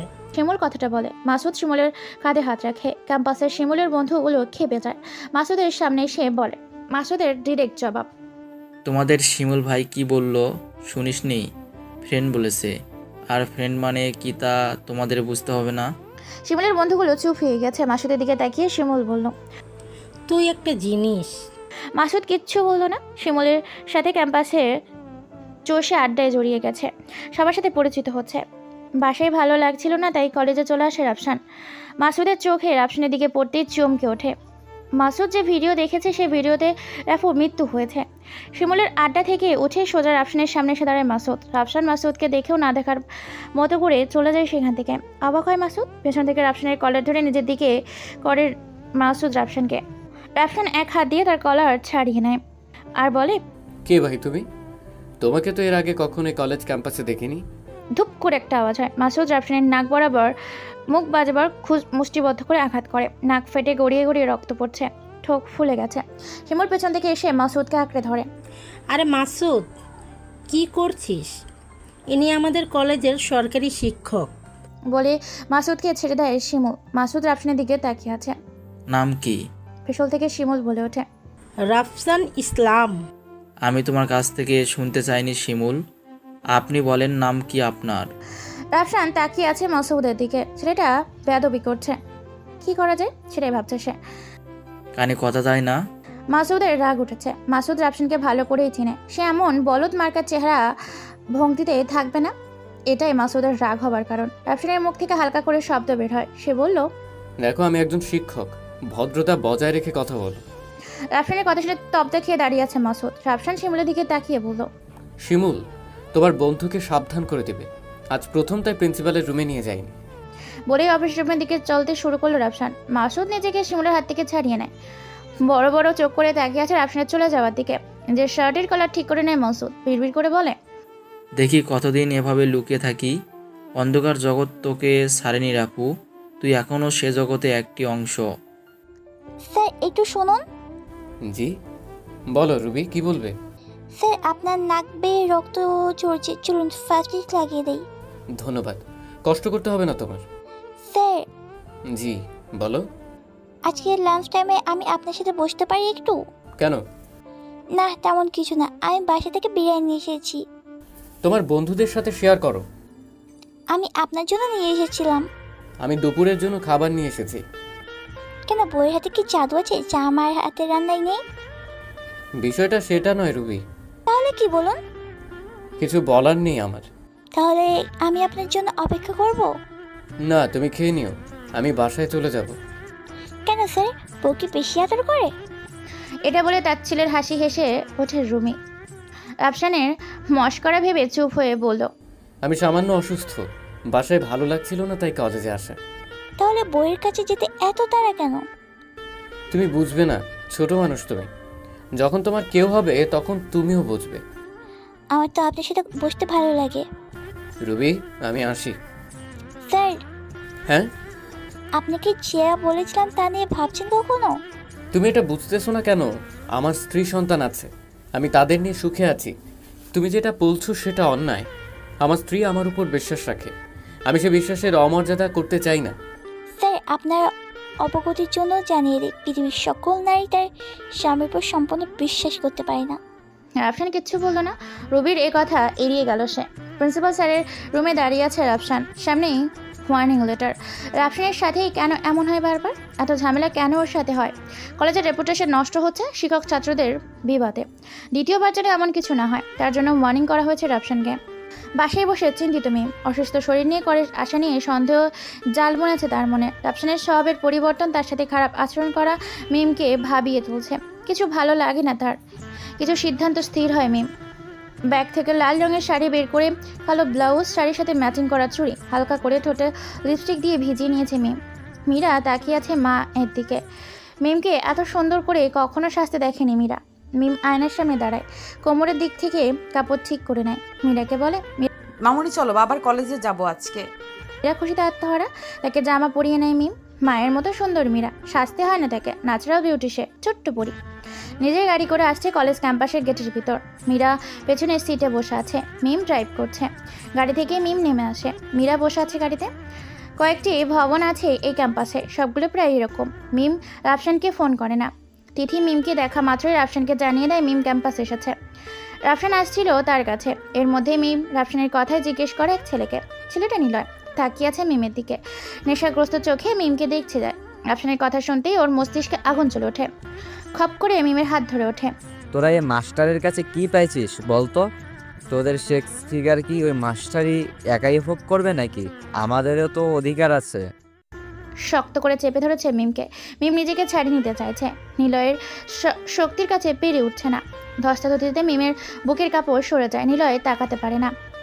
নিলয়ের বুকের ওপর প্রবল স্রোতের গতিতে আঘাত করে রাফসানের পা। ছিটকে গিয়ে কিছুটা দূরে গিয়ে পড়ে নিলয়, মুখ ভরে রক্ত বমি করে ফেলে সেখানেই। গাড়ি থেকে নেমে আসে মীরা, রাফসানের মিমের শাড়ির আঁচল তুলে দেয় বুকে। কুচি নষ্ট হয়ে গিয়েছে, ঠিক করে দিচ্ছে। মাসুদ ঘটনা দেখেই চলে আসে রাফসানের কভার দিতে। নিলয়ের দুই বন্ধু পিছনে আসে রাফসানকে আঘাত করবে। তাদের সামনে এসে দাঁড়ায় মাসুদ আর তিথি। বুকে মুখে আঘাত করতেই তারাও পিছু হাঁটে। মুখে রক্ত নিয়ে বসে আছে নিলয়, সাথে তার বন্ধুরা। একজন মোবাইল বের করে নিলয়ের বন্ধুকে ফোন দেয়, ফোন কেটে দেয় নিলয়ের বন্ধু। রফিক তড়িঘড়ি করে ক্যাম্পাসে ঢুকে তাদের স্টুডেন্ট গ্যাং নিয়ে। রাফসান মিমকে সাইডে সরিয়ে দেয়, মাথা নিচু করে দাঁড়ায়, শার্টের স্লিপ ওপরে তুলে নেয়। রাগে স্তব্ধ হয়ে আছে রাফসান। মাসুদ রাফসানের স্তব্ধতা বুঝতে পারে, তিথিও বুঝতে পারে ভয়ানক কিছু হবে তাদের সাথে। গেটের বাইরে থেকে রফিক ও তার গ্যাং নিয়ে ক্যাম্পাসে ঢুকে রাফসানকে ঘিরে ধরে। রাফসানের ক্ষোভ নিলয়ের ওপর। রফি তার গ্যাম ধুলেই মিশা যাবে রাফসানের হুঙ্কারে। ট্রেনিং প্রাপ্ত হিলিং মেশিন রাফসান। অন্তরে বিষাক্ত তেজ জ্বলে উঠেছে, নিভানোর জন্য বলি চড়তে হয়। মিম গাড়ি নিয়ে আসছে, সে গাড়ির পেছনের সিটে নিচেই রাফুর সেই তলোয়ার বের করে নেয় হাতে। অদ্ভুতভাবে তাকিয়ে আছে ক্যাম্পাসের সবাই। জোর করে সবাই দূরত্ব বজায় রেখেছে। তিথিকে ইশারা করে রাফসান সরে দাঁড়াতে। মাসুদ রাফসানের বাধা হয়ে দাঁড়ায় না। রফিক হামলা করবে তার গ্যাং নিয়ে, কিছু মুহূর্ত দাঁড়িয়ে থাকতে পারে না কেউই। গ্যাংয়ের সবাই আহত, হাত পা ক্ষত বিক্ষত হয়ে পড়ে আছে মাটিতে। রক্তমাখা তলোয়ার হাতে দাঁড়িয়ে আছে রাফসান। অবাক দৃষ্টিতে তাকিয়ে আছে ক্যাম্পাসের সবাই। মীরা হাতে তালি দিচ্ছে। বাবার কাছে নিজের অনেক গল্প শুনেছে সে, বাজে লোকদের কীভাবে যে সাহায্য করতো, আজ দেখছে তাই হাতে তালি দিচ্ছে। নিলয়কে মীরা আগেও দেখেছে বাজে লোক। মীরা রাফসানের দিকে তাকিয়ে বলল, পাপা ওই তো বাজে লোকটা আমাকে নিয়ে গেছিল, ভয় দেখিয়েছিল, ওই লোকটাকেও পিটাও। সবার দৃষ্টি মীরার দিকে। ছোট্ট মেয়ে কতটা সাহসী তা দেখেই অবাক মিম। বাবার রক্ত সে বইছে তার শরীরে। হঠাৎ পুলিশের আগমন। রাফসানের হাতে থেকে তলোয়ার নিয়ে নেয় একজন, হাত করা পরিয়ে দেয় তাকে। আহত সবাইকে হাসপাতালে নিয়ে যাচ্ছে তারা। রাফসানকে নিয়ে যাবে এখন। মিমের সামনে এসে দাঁড়ায় রাফসান। ভালোবাসি তোকে, তোর অপমান সহ্য হবে না আমার। তোর জন্য কারো জীবন নিতে দ্বিধা হবে না, জীবন দিব না। কারণ আমি জীবন দিলে তোকে কে ভালোবাসবে রে পাগলি? চিন্তা করিস না, তিথির সাথে যাস, আমি আসছি কিছু সময় পরে। মীরার খেয়াল রাখিস। পুলিশের সঙ্গে যাচ্ছে রাফসান, পিছু নিয়েছে মাসুদ। নিলয় বসে আছে রক্তাক্ত মুখে। রবি এসে তার পাশে বসে, ফিসফিস করে বলে, যার জন্য তোকে আজ পুরো ক্যাম্পাসের সকলের কাছে মাথা নত করতে হয়েছে, তাকে জীবিত রেখে লাভ কি? চল তাকে দুনিয়া থেকে সরিয়ে ফেলি। নিলয় চুপ করে বসে আছে। রবি আবার বলে, তোর এই অপমানের প্রতিশোধ নিতে হবে। ছেলেটা কে, কি তার পরিচয় জানতে হবে। ধুরো নিলয়, তুই কি ভাবছিস রাফসান স্যার ব্যাকগ্রাউন্ড আছে? হ্যাঁ, রাফসান স্যার কোনো সাধারণ মানুষ হতে পারে না। তার ফাইটিং স্কিল দেখেছিস? একজন গ্যাংস্টার। ভাই তুই কি ভয় পাচ্ছিস? ভয়? আর আমি? তাহলে মিমকে সরিয়ে ফেলে। তোর লাভ কি মিমকে মেরে ফেলে? আমার সব কিছু তোকে কৈফিয়ত দিতে পারবো না। তুই শুধু আমার কাজ করবি, বিনিময়ে তোকে ওয়ার্ল্ডের সবচেয়ে বড় পাওয়ারফুল গ্যাংয়ের সাথে পরিচয় করবে, সাথে কাজও দিব। তোর সাথে যদি আন্ডারওয়ার্ল্ডের সম্পর্ক থাকে তাহলে তুই আমাকে বলছিস কেন মিমকে মারার কথা? অপমানের ক্ষোভ তুই তাকে ভয়ঙ্কর মৃত্যু দিতে পারবি, আর মিম যতটা কষ্ট পায় ততটা সুখী আমি হব। মিমের মৃত্যুর সাথে তোর সুখের কানেকশন কি? তুই আমার কাজ করবি নাকি? মিমকে তো আমি আলাদাভাবে দেখে নিব, আগে রাফসানের ব্যাকগ্রাউন্ড। তো যা খুশি কর, কাপুরুষ একটা। রবি উঠে চলে যায়। নিলয়ের শরীরে আগুন জ্বলে। রবির শেষ কথা, কাপুরুষ শব্দটার ইগো হার্ট করে, মনে মনে প্রতিজ্ঞা করে মিমের শেষ নিঃশ্বাস ত্যাগ করার পরেই রাফসানের কথা ভাববো, ওদের বাঁচতে দেওয়া যাবে না। ভাতের তালু দিয়ে মুখে রক্ত মুছে নেয় নিলয়। রাফসানকে থানায় নিয়ে আসা হয়। সাব ইন্সপেক্টর আহসান তাকে একটা কাঠের চেয়ারে বসিয়ে নিজের রুমে চলে আসে। কনস্টেবল রাফসানের নামে এফআইআর লিখছে। সেই মুহূর্তে থানা কাঁপিয়ে হর্ন বাজিয়ে থানাতে ঘেরাও করে 10টি কালো গাড়ি। 3 জন উকিল, রাফসানের জরিমানা হাজির। উকিলদের পিছনে মাসুদ। রাফসান মাসুদের দিকে তাকিয়ে আছে, ঠোঁটে তৃষ্ণা পেয়েছে। মাসুদের পকেট থেকে সিগারেট নিয়ে আগুন জ্বালায় রাফসান। সিগারেট নিকোটিনের বদলে গাঁজার পাতা ভরা ছিল। ধোয়া ছাড়তেই সমস্ত থানা গন্ধে ঝাঁঝালো হয়ে ওঠে। সাব ইন্সপেক্টর আহসান গন্ধের উপস্থিতি টের পেয়ে বেরিয়ে আসে। রাফসান সিগারেটে দম ফেলছে। পিছনে 3 জন উকিল দাঁড়িয়ে আছে। কয়েকজন ক্যাডারের বাহিরে বন্দুক হাতে দাঁড়িয়ে আছে। আহসান সাহেব উকিলের চিনতেন, এরা ব্ল্যাক ড্রাগনের পার্মানেন্ট উকিল। কি ব্যাপার আপনারা এখানে? উকিলের উদ্দেশ্যে কথাটা বলতেন আহসান সাহেব। তাদের মধ্যে একজন রাফসানের জরিমানা বের করে আহসান সাহেবের হাতে দেন। আহসান সাহেব বললেন, কার জমিন্নামা এটা? হাতের ইশারা দিয়ে রাফসানকে দেখিয়ে দেয় তারা। আহসান সাহেব কাগজটা নিয়ে দেখতে থাকেন। হঠাৎ চোখ দুটো বড় বড় হয়ে যায়। রাফু নামটা দেখেই আটকে যায়। কনস্টেবল হাত থেকে এফআইআর নিয়ে ছিঁড়ে ফেলে নিজেই। সরি স্যার, ভুল হয়ে গেছে। রাফসান উঠে দাঁড়ায়, সিগারেট নিচে পায়ে ফেলে পিষে দেয়। হাত করা খুলে দেয় আহসান সাহেব নিজে। রাফসান চুপচাপ বেরিয়ে এসে থানা থেকে বের হতেই গাড়ি থেকে একজন ক্যাডেট ফোন হাতে। বস, বড় স্যার লাইনে আছে। বড় স্যার রাফসানের বাবা। রাফসান ফোন নেয় তার কাছ থেকে। কেমন আছো বাবা? তুই কেমন আছিস রাফু? অন্ধকার জগৎ ছেড়ে ভালোই আছি। তুই ভালো থাকলে আমার ভালো থাকা। এতটুকুই? বৌমা আর নাতনিকে দেখতে ইচ্ছে করতেছ খুব। চলে এসো আমার বাসায়। আমি বের হতে পারতেছি না। কেন, কি হয়েছে তোমার? আমার অন্ধকার সাম্রাজ্যের আলো নিভে যাওয়ার শত্রু বৃদ্ধি পেয়েছে। আমার ব্ল্যাক ড্রাগনের উপর নজর পড়ছে কালো ছায়া। বাবা, তুমি তৈরি করেছো এক সাম্রাজ্য, সেটা তোমার হুঙ্কারেই চলবে। তুমি ভেঙে পড়লে চলবে না। আমার সাম্রাজ্যের নক্ষত্র তোর হুঙ্কার ছিল, সেটা নিভে গেছে। বাবা, রাখছি। ভালো থাকিস, সময় করে একটু আসিস। রাফসান দ্বিতীয় কথা বলেনি। ফোন নিয়ে চলে আসে রাফসান। বাসায় যেতে হবে। মিম রেগে আছে। মাসুদ রাফসানের পাশে এসে দাঁড়ায়। রাফসান মাসুদের কাঁধে হাত রাখে। তুই বাংলাদেশে কি করছিস? তোর মৃত্যুর সংবাদ শুনেছিলাম, বিশেষ হয়নি, তাই চলে এসেছি। বেঁচে আছি, চলে যেতে পারিস।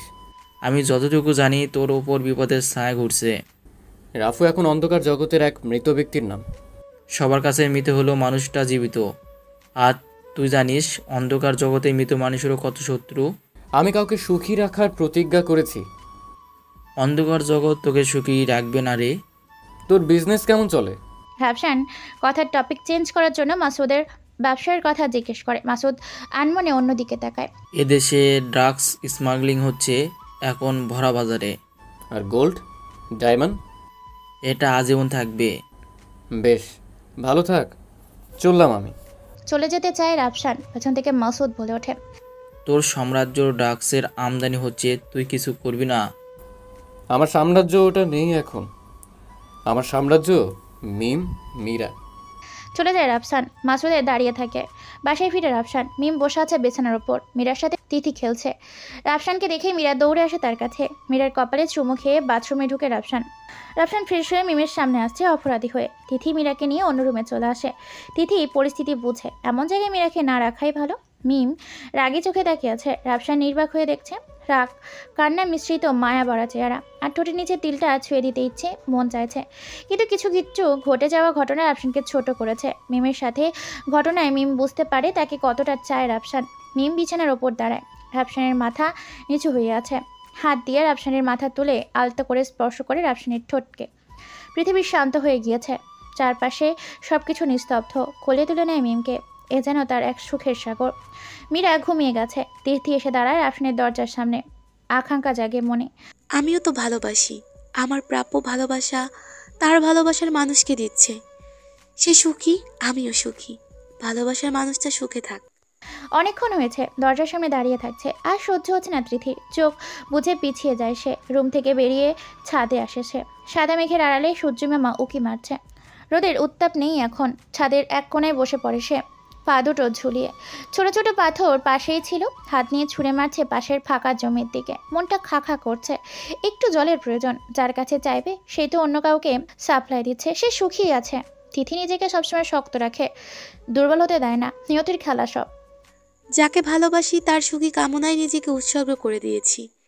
এই তো ভালোবাসার প্রতিদান। আমার ভালোবাসার শেষ চুম্বন রাতের ঘোর অন্ধকারে স্বপ্নের তরে সীমাবদ্ধ থাকে। আমি সেটুকুতেই সন্তুষ্ট। আমার স্বপ্ন দেখা অধিকার আছে।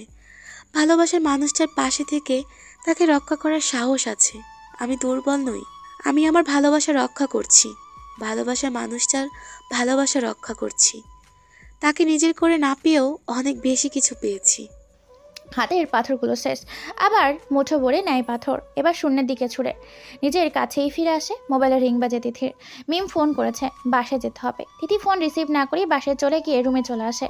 মিম মাত্র বাথরুম থেকে বেরিয়েছে, রাফসান এখনো বাথরুমে।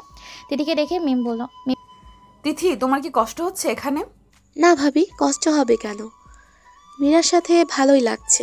মিমের এ কথা যেন তিথির বুক ছিদ্র করে বের হয়ে গিয়েছে। রাফসানের থেকে দূরে যাওয়ার ভয়। এই তো ভাবি, চলে যাব। এমন সময় রাফসান বাথরুম থেকে বেরিয়ে আসে। কোথাও যাওয়ার দরকার নেই তিথি, তুমি মীরার সাথেই থাকবে বাসায়। তিথির চোখ জল করছে, কিছু বলতে পারছে না মুখ ফুটে। দৌড়ে গিয়ে রাফসানকে জড়িয়ে ধরতে ইচ্ছে করছে তার। শক্ত করে চেপে ধরে বলতে ইচ্ছে করছে, রাফসান ভাই, আপনাকে ছেড়ে কোথাও যেতে ইচ্ছে করে না, কিন্তু পরিস্থিতি ভিন্ন। তিথি কিচ্ছু বলতে পারছে না। মিম বলল, হ্যাঁ তাহলে তো ভালোই হয়। মীরা কাউকে পাবে খেলার জন্য, আমারও কথা বলার মানুষ হবে একজন। কি বলো তিথি, থাকবে তো? তিথি চুপ ছিল কতক্ষণ, মুখ ফুটে কিছু না বলতে পারায় মিম আবার বলল, স্বামী রাগ করবে নাকি? বিয়েই করিনি, স্বামী আসবে কোথা থেকে? দ্রুত গতিতে জবাব দিল তিথি। মিম বলল, বিয়ে করনি কেন? কাউকে ভালোবাসি। ও মা, বলো কি? হ্যাঁ ভাবি। তা সে কে? আছে কেউ। বলা যাবে না? না ভাবি, বলা যাবে না। কেন বলা যাবে না? আমি তার নাম বললে তার ক্ষতি হবে, চাই না তার ক্ষতি হোক।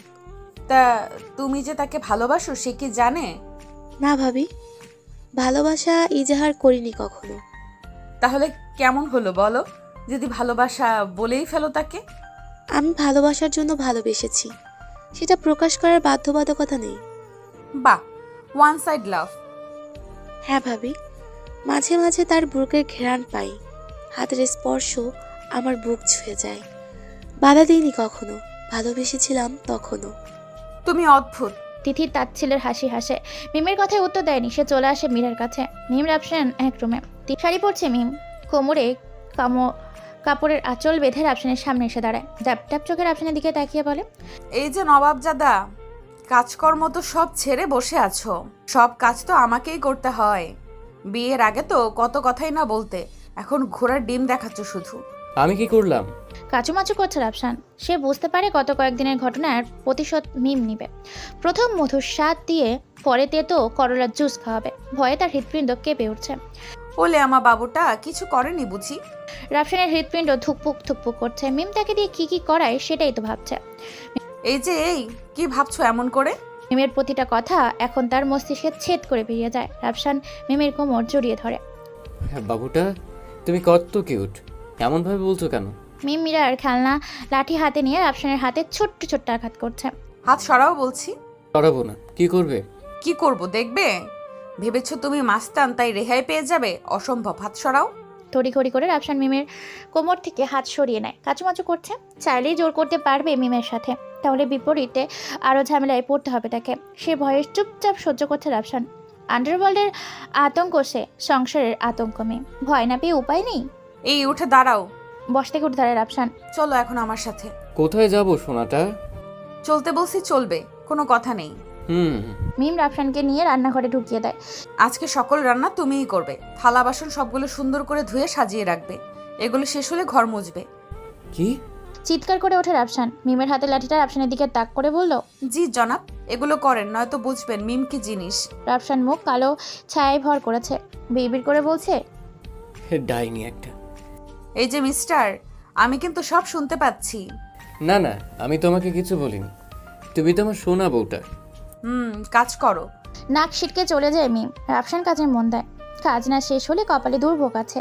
নিজের রুম আটকে বসে আছে রুবি। আকবর হোসেন রাফুর মৃত্যুর পরে নিজের সাম্রাজ্য আরও মজবুত করে নিয়েছে। অন্ধকার জগৎ রাফুর মৃত্যুর সংবাদে আকবরের সাথে হাত মিলিয়েছে। অনেকেই বিশ্বাস করে রাফু বেঁচে আছে, তাই আকবরের সাথে হাত মিলায়নি। আকবর তার মেয়েকে বাকি সবকিছু চাইতে মূল্যায়ন করে বেশি। মেয়ের এমন পরিবর্তন তার কাছে চিন্তার বিষয় হয়ে দাঁড়িয়েছে। সে তার মেয়ের গুপ্ত দেহরক্ষী সুমনকে ডাকে। সুমন নিলয়ের বন্ধু। রুবির সব কিছু জেনেছে। আকবর হোসেনের সামনে দাঁড়িয়ে আছে সুমন, মাথা নিচু করে বলে, বস, আপনার মেয়ে একজনকে ভালোবাসে, তাকে পাওয়ার জন্য মনমরা হয়ে বসে থাকে সব সময়। আপনাকে বলেছে না, কারণ আপনি পিতা, আর আবদার আপনি ফেলবেন না, কিন্তু সে তার ভালোবাসা আদায় করে নিতে যাচ্ছে। কিন্তু সমস্যা হলো। চুপ হয়ে যায় সুমন। আকবর হোসেন দাঁড়িয়ে গেল, রাগান্বিত চোখে বলল, সমস্যা কি? আমার মেয়ে কাউকে পছন্দ করছে, তোর কোনো সমস্যা থাকতে পারে না। যা সমস্যা আছে দূর করে দেব আমি। ছেলেটা বিবাহিত। আকবর হোসেন স্তব্ধ হয়ে গিয়েছে। শেষমেশ তার মেয়ে একজন বিবাহিত ছেলের মোহে আকৃষ্ট হয়েছে। ভাবনায় পড়ে গেলেন আকবর হোসেন। সুমন বললেন, বস, রুবি ম্যাডাম সেই মেয়েকে হত্যা করার কথা ভাবছে, আর ভালোবাসা আদায় করার জন্য। চিৎকার করে ওঠে আকবর হোসেন। পুরো বিল্ডিং কেঁপে ওঠে। পরম খড়ির শান্ত হয়ে ওঠে সে। নীরব কণ্ঠে বলল, তাকে তুলে নিয়ে আয়, ভয় দেখা। সে ছেলেকে যেন ডিভোর্স দেয়, যত টাকা চায় দেয় দিই, তবুও যেন ছেলেকে ডিভোর্স দেয়। আর যদি এসব করতে না চায় তাহলে পৃথিবীর সবচেয়ে নিকৃষ্টতম মৃত্যু তার কপালে লিখে দে। জি বস। চলে আসে সুমন। নিজের হাতে পেয়েছে জন50-এর পাওয়ার। একটু ক্ষমতা তো এসেছে। কোনোভাবে মিমের ছবি সংগ্রহ করে সুমন নিলয়কে এই বিষয়ে অবগতি করেছে সে। মাস্টারের পরিবার নিস্তেজ করব আমি। তার জন্য আমার ক্যাম্পাসে সকল আতঙ্ক ধুলে মিশে গেছে। আমি তার পরিবারকে মুছে দেব।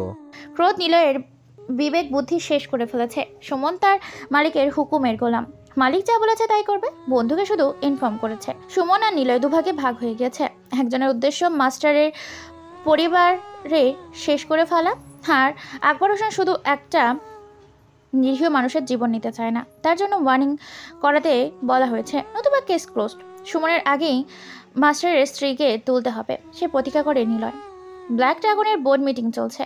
আকবর হোসেন আসছেন পিছন থেকে। আন্ডারওয়ার্ল্ডে তার রাজত্ব কম নয় এখন। সব ছোটোখাটো গ্যাংস্টার ছিল, সবাই আকবর হোসেনের গ্যাংয়ে যোগ করেছে। সুগঠন দেহরক্ষী আকবর হোসেনের চারপাশে। সবকিছু ঠেলে ভেতরে প্রবেশ করে আকবর হোসেন। সামনের মোলায়েম চেয়ারে বসে আছে শহীদ হাসান। তোর কি চুলকানি উঠেছে মরণের? আমার ব্যবসায় হাত ঢুকাস কেন? হাত কাইটা ফেললা দিমু শুদ্ধা। রাফুর মরণের পর তোর তেজ এখনো কমে নাই দেখছি। তোর পোলারা আমার উত্তরের ব্যবসায় হাত দিচ্ছে। ভালোই ভালোই ছাইড়া দে শহীদ, এখনো সময় আছে। কথাগুলো বলছে আকবর হোসেন। শহীদ হাসান তাকিয়ে আছে, বলছে, তোর ব্যবসা নিরীহ মানুষের জীবন যাচ্ছে। বোমা বাজার এ দেশে চলবে না। সেদিন তোর কারখানা থেকে বোমা বিস্ফোরণ 13 শিশু জ্বলে মরছে, যার জন্য আমার ছেলেপুলে তোর কারখানা গুড়িয়ে দিয়েছে। তোর চুলকানি কমে নাই দেখতেছি, মরণের জন্য এত জলদি কিসের? সব তো শুরু কেবল। শেষ করতে পারবি চুনোপুটি? বলেই পৈশাচিক হাসি হাসে শহীদ হাসান। চুরুট ধরায় সে। আকবর হোসেনের মুখের দিকে ধোয়া ছেড়ে বলল, অল্প পানির মাছ সমুদ্র আসলে সেখানকার শিকারী মাছের শিকার হয়। সমুদ্র শান্ত এর মানে এই নয় শিকারী শিকার করতে ভুলে গেছে।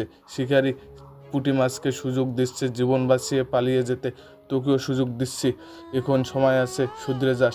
মনে রাখিস শিকারী শিকার আছে, তুই নিজেকে শিকারী ভাবিস না, গুড়িয়ে যাবি। আকবর হোসেন তাকিয়ে আছে তার দিকে। কথা বলার সময় চোখ দুটো জল জল করছে। ঘুমন্ত সিংহের ছাঝালো চোখ তীক্ষ্ণ দৃষ্টিতে আকবরের শরীর আগুন জ্বালিয়ে দেয়। ভিতরে কেঁপে ওঠে সে। তার মুখের মধ্যে ধোয়া ছেড়ে বেরিয়ে আসে শহীদ হাসান। আকবরের পাওয়ার নেই শহীদ হাসানের শরীরে ফুলের টোকা দেওয়ার। মাথা নিচু হয়ে গিয়েছে আকবরের। শহীদ হাসান নিচে নামছে।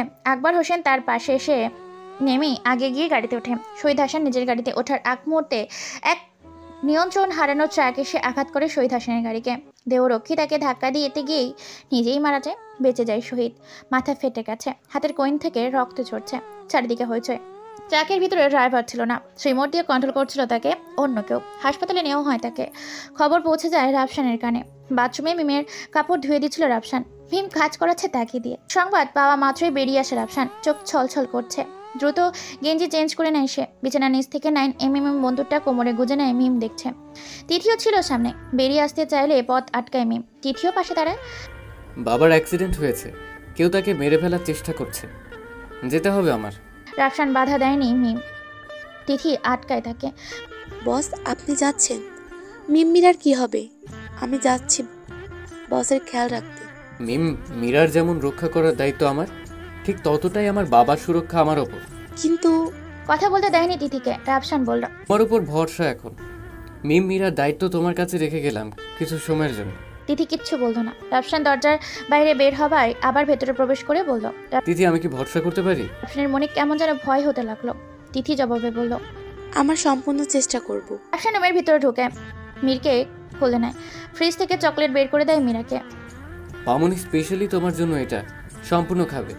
মীরাকে মিমের কোলে দিয়ে বেরিয়ে যায় রাফসান বাবার কাছে হাসপাতালে। তখন সন্ধ্যা।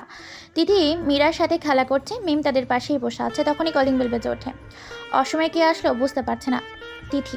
উঠে গিয়ে দরজার সামনে, দরজার মধ্যে ছিদ্র দিয়ে বাইরে তাকায় তিথি। ডেলিভারি ম্যান আসছে।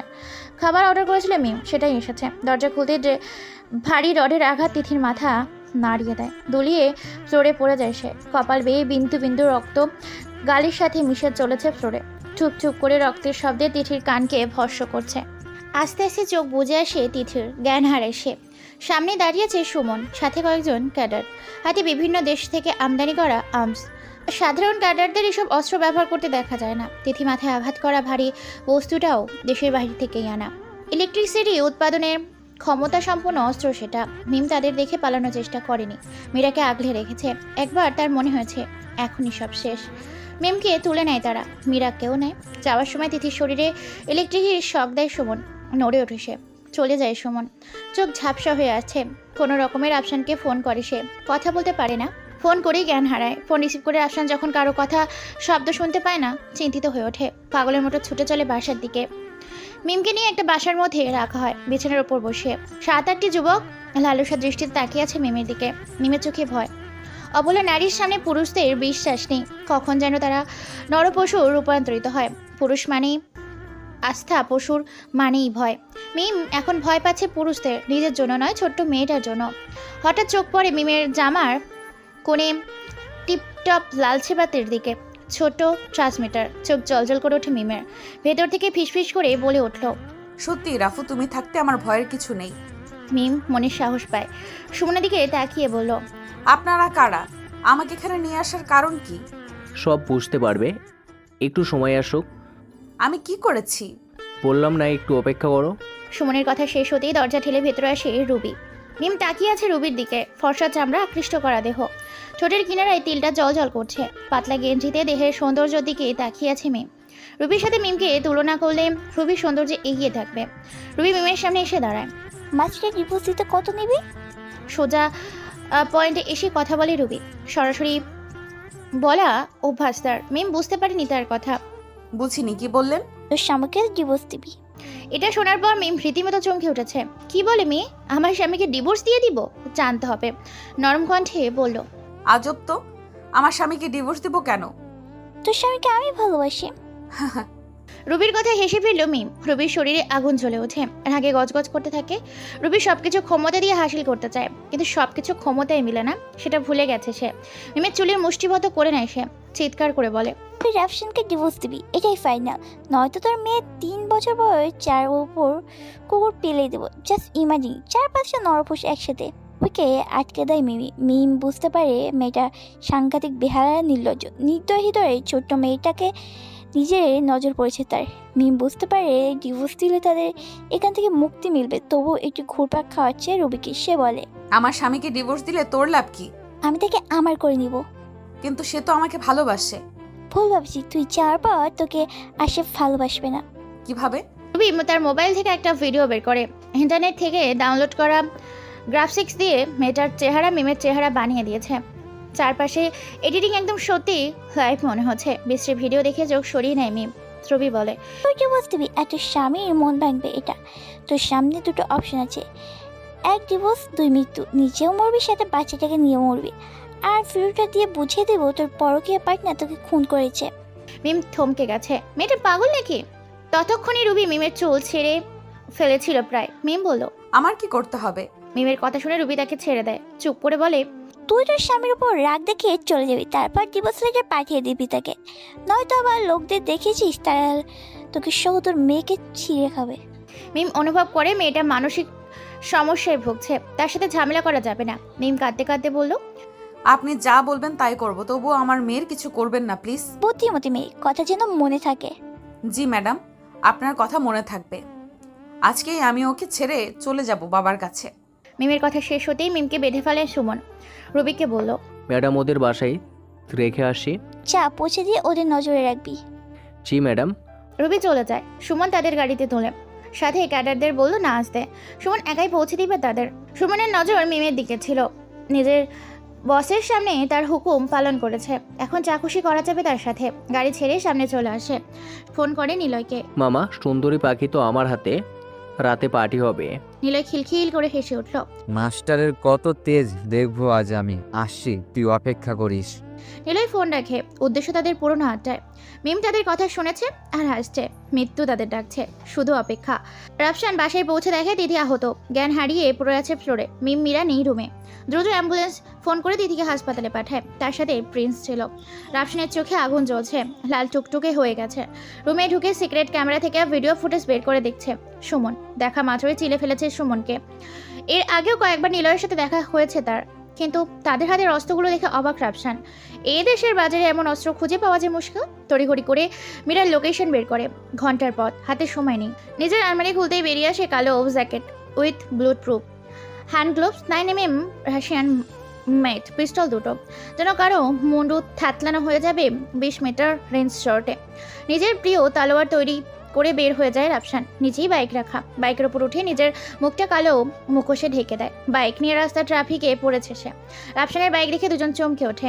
আকবরকে ফোন করে সাথে সাথে জানায় রাফু জীবিত আছে। থমকে যায় আকবর, নিজের কানকে বিশ্বাস করতে পারছে না সে। এই দুজন রাফুর নিজের লোক ছিল, বিশ্বাসঘাতক এখন। নিলয় মিমের বুকের কাপড় সরিয়ে নেয়। সুমন ভিডিও করছে মীরাকে সাইডে রেখে। নিলয়ের সাথে আরো কয়েকজন বন্ধু আছে। রফিকও এসেছে। মীরা চোখ বুঝে আছে, দেখতে পাচ্ছে না এইগুলা। মিমের ভয় করছে, উপরওয়ালাকে ডাকছে কে বলি। রফিকের নজর মীরার ওপর পড়েছে। দাঁত বের করে হেসে ফেলেছে রফিক। হাত বাড়ায় মীরার দিকে। হঠাৎই চিৎকার করে ওঠে রফিক। ডান হাত নেই তার, কাটা হাতটা মাটিতে পড়ে আছে। সামনে দাঁড়িয়ে আছে কালো পোশাকে কেউ মাথা নিচু করে, হাতে রক্তে ভেজা তলোয়ার। তার তৃষ্ণা মিটাচ্ছে। মিম হেসে বলল, তোদের বাপ এসেছে, এবার হাত লাগা। পেছন থেকে রফিক বলল। সুমন বলে উঠল, রাফু মারা গেছে, নিশ্চয়ই ভিডিও দেখেছে। মিম খিলখিল করে হেসে দেয়। রফিক চিৎকার দিচ্ছে, কাটা হাতে যন্ত্রণায় ছটফট করছে। মীরার সাহসের সীমা নেই।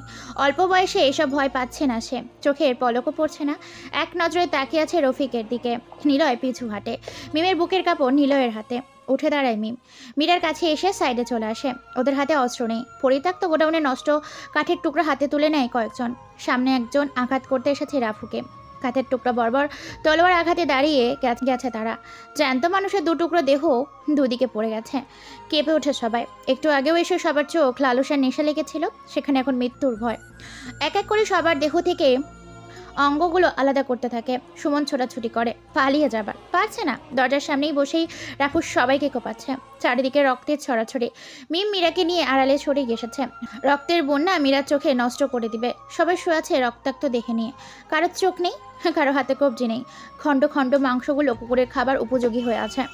সুমন এগুলো দেখে দাঁড়িয়ে থাকতে পারেনি। সে জানে তার মৃত্যু নিশ্চিত, বের হবার জায়গা নেই। সার সহযোগী কেউ নেই, সবার মৃত্যুর স্বাদ গ্রহণ করেছে। সময় এসেছে তার। দূর থেকে ভয়ানক মৃত্যু থেকে বাঁচার জন্য নিজের জীবন নিয়েছে। পরিত্যক্ত কাঠ নিজের কণ্ঠনালী ভেদ করে দিয়েছে সে। করুণ দৃশ্য রাফসানের চোখটা সান্ত্বনা দিচ্ছে। বহুদিন পর রক্তে গোসল করেছে রাফু। মুখ থেকে মুখোশটা টেনে খুলে ফেলে সে। কতগুলো লাশ, চেনে মুখ নেই একটাও। নিলয় প্রথমেই পালিয়েছে। গোডাউনের বাইরে বের হয়ে নিজের সবকিছু খুলে ফেলে রাফু। প্যান্ট গেঞ্জি শরীরে তার, জ্যাকেট ওদের লাশের ওপর রেখে দিয়েছে রাফু। পিস্তল আর তরোয়াল গাড়িতে নিয়ে এসেছে সে। কিছুক্ষণের মধ্যে জ্যাকেটের টাইম বোম বিস্ফোরণ হয়। সমস্ত গোডাউন সহ লাশগুলো ধুলোয় মিশে যাবে। মিম রাফসানের দিকে দেখে একটা মুচকি হাসি দেওয়ার চেষ্টা করে, যেখানে আস্থা মিশে আছে, চোখে ভয় হারানোর। তাদের নিয়ে চলে এসেছে পুরনো জগতে, যে জগৎ কখনো কাউকে ভালো হতে দেয়নি। মিম বলে, আমাদের মেয়ের কি হবে? রাফসানের মুখে কথা নেই। মীরা ভয় পেয়ে আছে, শরীরে জ্বর আসছে তার। প্রচণ্ড ভয় পেয়ে গেছে সে। গম্ভীর কণ্ঠে বলল সে, আমার অতীত কখনোই আমার পিছু ছাড়েনি, হয়তো ছাড়বে না, কিন্তু এটা একটা গেম হয়ে দাঁড়িয়েছে। মৃত্যুর মিছিলে বেঁচে থাকার উপায় খুঁজতে হয়। কথা দিচ্ছি, এই গেমের শেষটা তোমার হবে। রাফসানের শরীর দুর্বল লাগছে, মাথা ঝিমঝিম করছে। গাড়ি সাইড করে রেখে মিমকে ড্রাইভ করতে বলে সে। বিড়বিড় করে হাসপাতালে নিয়ে আসতে বলে। মিম ঘাবড়ে গেছে। রাফসানের বলা হাসপাতালে নিয়ে আসে তাকে। মীরাকে আইসিইউতে রাখা হয়। রাফসানকে ঘুমের ঔষধ দেওয়া হয়, গ্লুকোজ দেওয়া হয়েছে তাকে। ওয়েটিং রুমে বসে আছে মিম। প্রিন্স এসে দাঁড়ায় সামনে। ভাবি, আপনি এখানে? মিম প্রিন্সকে চেনে না, তাই কথা বলতো না। প্রিন্স বুঝতে পারে। সে আবার বলে, ভাবি, রাফু ভাইয়ের ক্রিকেট গ্যাংয়ের সদস্য আমি। আপনাদের দেখে রাখার দায়িত্বে ছিলাম। তিথিকে এখানে রাখা হয়েছে, তাই এখানে আমাকে আসতে হয়েছে। তিথি ছিল আপনাদের সাথে, তাই আমরা অনিশ্চিত ছিলাম, কিন্তু তা হলো তা একটু প্রত্যাশা করিনি। প্রিন্সের কথা শুনে মিম অন্যমনস্ক হয়ে বলল সে। কেমন আছে এখন? ভাবি বিপদমুক্ত আছে এখন। ও, চলো দেখা করে আসি। মিমকে নিয়ে প্রিন্স তিথির কাছে আসে। মাথায় ব্যান্ডেজ করা, সুন্দর চুলগুলো হারিয়েছে সে। মিমকে দেখে একটু স্বস্তির নিঃশ্বাস ফেলে সে। বসেন ভাবি। মিমের ততটুকু খেয়াল নেই তিথির কথায়, কিছু ভাবছে সে। তিথি আবার বলল, ভাবি রাফসান ভাই। ফালফাল করে কেঁদে দেয় মিম। চোখ বেয়ে 2 বিন্দু জল গড়িয়ে পড়ছে। তিথি ভয় পেয়ে ওঠে, ভাবছে তাদের কিছু হয়েছে। ঘামছে সে। মীরাকে লক্ষ্য করে, সাথে নেই। উত্তেজিত হয়ে বলল, ভাবি মীরা। মিমের কান্না আরও বেড়ে যায়। তার কান্না দেখে তিথির চোখে জল আসে অজানা কারণে। মিমের কান্না ক্রমশ বাড়ছে। বাড়ি থেকে একজন নার্স ভেতরে আসে। সেও ব্ল্যাক ড্রাগনের কাডার। তিথিকে চিনেছে। নার্স ভেতরে প্রবেশ করতেই মিমকে ঝাড়ি দেয়। তিথি তড়িঘড়ি নার্সের নাম ধরে ডাক দিল, মেহেরুবা। এই মহিলা রাফুর স্ত্রী। এক মুহূর্তে যেন মেহেরুবাকে কেউ ইলেকট্রিক শক দিয়েছে। থমকে যায় সে। মিমের সামনে বসে পড়ে সে। মিম কথা বলছে না। অনেকক্ষণ বসে রয়েছে চুপটি করে। 2 ঘন্টা পর রাফসানের ফোন আসে মিমের ফোনে। রিসিভ করে না মিম। হালকা করে বসা থেকে উঠে রাফসানের কেবিনের দিকে চলতে শুরু করে। যাওয়ার আগে তিথিকে বলে, নিজের খেয়াল রেখো। রাফসান মীরা এই হাসপাতালে ভর্তি আছে। মিমের কথায় তিথির বুকটা ধুক করে ওঠে। প্রিন্সের সাহায্য নিয়ে মিমের সাথে রাফসানের কেবিনে আসে। বসে আছে রাফসান, এখন সুস্থ। তিথিকে দেখে স্বস্তি মিলে তার। সবাই বসে আছে। মীরা ঘুমিয়ে আছে। শহীদ হাসান হাসপাতালে এসে তাদের নিয়ে যাচ্ছে বাসায়। অনেক বছর পর রাফু সে বাসায় যাচ্ছে। মীরার সাথে শিশু বিশেষজ্ঞ ডাক্তার নার্স রয়েছে। শহীদ হাসান তার নাতিকে হাসপাতালে রাখবে না আর। বাসার সামনে অপেক্ষা করছে রাফুর সৎমা বোন আরিফা। রাফু যখন গতবার এসেছিল এখানে, পাশে দাঁড়িয়েছিল আব্দুল্লাহ, বিশ্বাসঘাতক ভাই। শেষে বাবার হাতেই ছেলের খুন হয়। নিয়তি ছিল এটা। বাসার মধ্যে আব্দুল্লাহর কোনো কিছুই নেই, সম্পূর্ণটা রাফুর। সৎমায়ের সামনে দাঁড়ায় রাফু। অপরাধী চেয়ার নিয়ে বলল, আপনার ছেলের ছবি নেই ঘরে? আমার ছেলে ছিল না। বিশ্বাসঘাতক কখনো আমার ছেলে হতে পারে না। মা, আমি ভুল করেছি। শহীদ হাসানের স্ত্রীর চোখে জল টলমল করছে। রাফসান এই প্রথম তাকে মা বলে রেখেছে। চোখ মুছে রাফুর মাথায় হাত বুলিয়ে বলে, কে বললো আমার ছেলে নেই? আমার ছেলে তো আমার সামনেই আসছে। দাঁড়াও, তোমাকে খাবার দিচ্ছি। হাসি মুখে চলে যায় সে। কষ্ট পাচ্ছে নীরবে। তবু এই সুখ সহ্য করার মতো নয় যে। মিম তার মায়ের অভাব ভুলে গেছে এখানে এসে। মীরা পেয়েছে সুখের স্বর্গ। সময়গুলো ভালো কাটছে তাদের। তিথিও এসে উঠেছে এখানে। রুবির মাথা পাগল হয়ে আছে প্রায়। মিমের খোঁজ নেই। রাফসানকে পাচ্ছে না সে। খুঁজে যাচ্ছে তাদের। দুপুর পেরিয়ে বিকাল নামছে আকাশে। রুবির কাছে ফোন আসে। রাফসানকে দেখা গেছে শপিং মলে। সাথে একজন আছে, মেয়ে আর বাচ্চা। রুবির চোখ ছলছল করছে। শপিং মানে নাম জেনে নেয় সে। মিম, আর কি কি নিবে? মাত্রই তো আসলাম, দেখি তারপর যেটা ভালো লাগবে সেটাই নিব। 2 ঘন্টা হয়ে গেছে, আসছি আমরা। এখনো তোমার দেখা শেষ হয়নি? পছন্দ হয়নি কিছু? কি বলো? মনে তো হলো 10 মিনিট হয়েছে আসছি। অর্ধেক মার্কেট এখনো দেখা হয়নি। চুড়ি দেখবো, শাড়ি দেখবো, নতুন কি কালেকশন আসছে সেগুলোও দেখবো। আল্লাহ, তুমি আমারে রক্ষা করো। তুমিও বিরক্ত হচ্ছ রাফসান, যাও, করবো না শপিং। অভিমানী মুখ ঘুরিয়ে নেয় অন্যদিকে। রাফসান মিমের মুখটা তার দিকে নিয়ে বলে, তুমি যত খুশি ঘুরে শপিং করো, আমার কোনো আপত্তি নেই বাবু। মীরা রাফসানকে তার ছোট্ট আঙুল দিয়ে টুকটুক করে গুঁতা দিচ্ছে। রাফসান মীরার দিকে তাকাতেই মীরা বলল, পাপা, তুমি আম্মুকে বাবু বলছো কেন? বাবু তো আমি, আম্মু তো আম্মু। তুমি আমার গোলুমুলুটা। আইসক্রিম খাবো আমি। আচ্ছা মামুনি, আমি তোমার আর তোমার আম্মুর জন্য আইসক্রিম নিয়ে আসছি। আমরাও যাব, একসাথে বসে আইসক্রিম খাবো। চলো মামুনি। তাদের নিয়ে আইসক্রিম খেতে ঢুকে যায় রাফসান।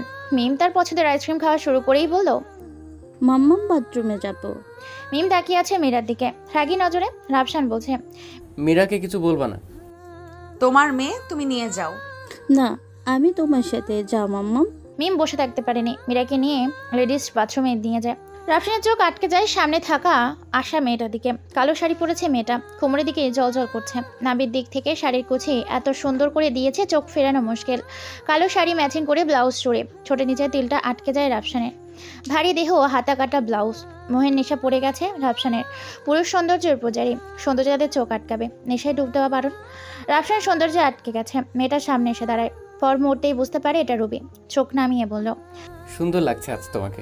Thank you sir. দাঁড়িয়ে আছো কেন, বসো। জি স্যার, বসছি। ভালো সময় এসেছো। আমার মিসেসের সাথে দেখা করা যাবে? রুবি দেখছে মিম মীরা পিছন থেকে আসছে। রুবি চালাকি করে বলে, স্যার উঠি, আজকে কাজ আছে। দাঁড়িয়ে যায় রুবি, রাফসানও দাঁড়িয়ে যায়। রুবির সাথেই তার নরম ঠোঁট রাফসানের ঠোঁটে মিশে দেয়। থমকে যায় সময়। রুবির লোক মিম মীরার মুখ চেপে ধরে, বাইরে টেনে নিয়ে যায়। রাফুর চোখ বড় বড় হয়ে যায়। রুবির পেছনের আয়নাটা বারবার বাহিরের সম্পূর্ণ দৃশ্য স্পষ্ট দেখা যাচ্ছে। নিজের আলিঙ্গন থেকে মুক্ত করে তার ঠোঁট, কোমর থেকে পিস্তল বের করে তাক করে রুবির কার্ডারের দিকে। রাফসানের দিকে তাকিয়ে আছে রুবি। মনের ভিতর একটা প্রশ্নই উকি ঝুঁকি মারছে, কে ইনি? সাধারণ মানুষ নাকি অদ্ভুত ভয়ানক কেউ? রাফসানের পিস্তল থেকে বুলেট ছুটতেই মুখ থুপড়ে পড়ে মিমের মুখ চেপে ধরা কার্ডার। রুবি অবাক, নিখুঁত নিশানা। আস্তে করে রুবি সরে দাঁড়ায় সেখান থেকে। তিথি তার গ্যাং নিয়ে ঘিরে ধরে রুফির পাঠানো কার্ডারদের। রাফসান বাহিরের হয় শপিং মল থেকে, তার হাতে পিস্তল, অন্য হাতে মিমের ব্যাগ। রোম্যান্টিক মাস্তান। মিমকে নিজের কাছে টেনে নেয় মিম। ঘামছে মীরা। মিম কথা বলছে না, মুখ থুবড়ে পড়ে থাকা লাশটা সরিয়ে ফেলে প্রিন্স। তিথি রুবির কার্ডার আটক করে গাড়িতে তুলে নেয়। জনসম্মুখে তাদের শাস্তি দেওয়া যাবে না।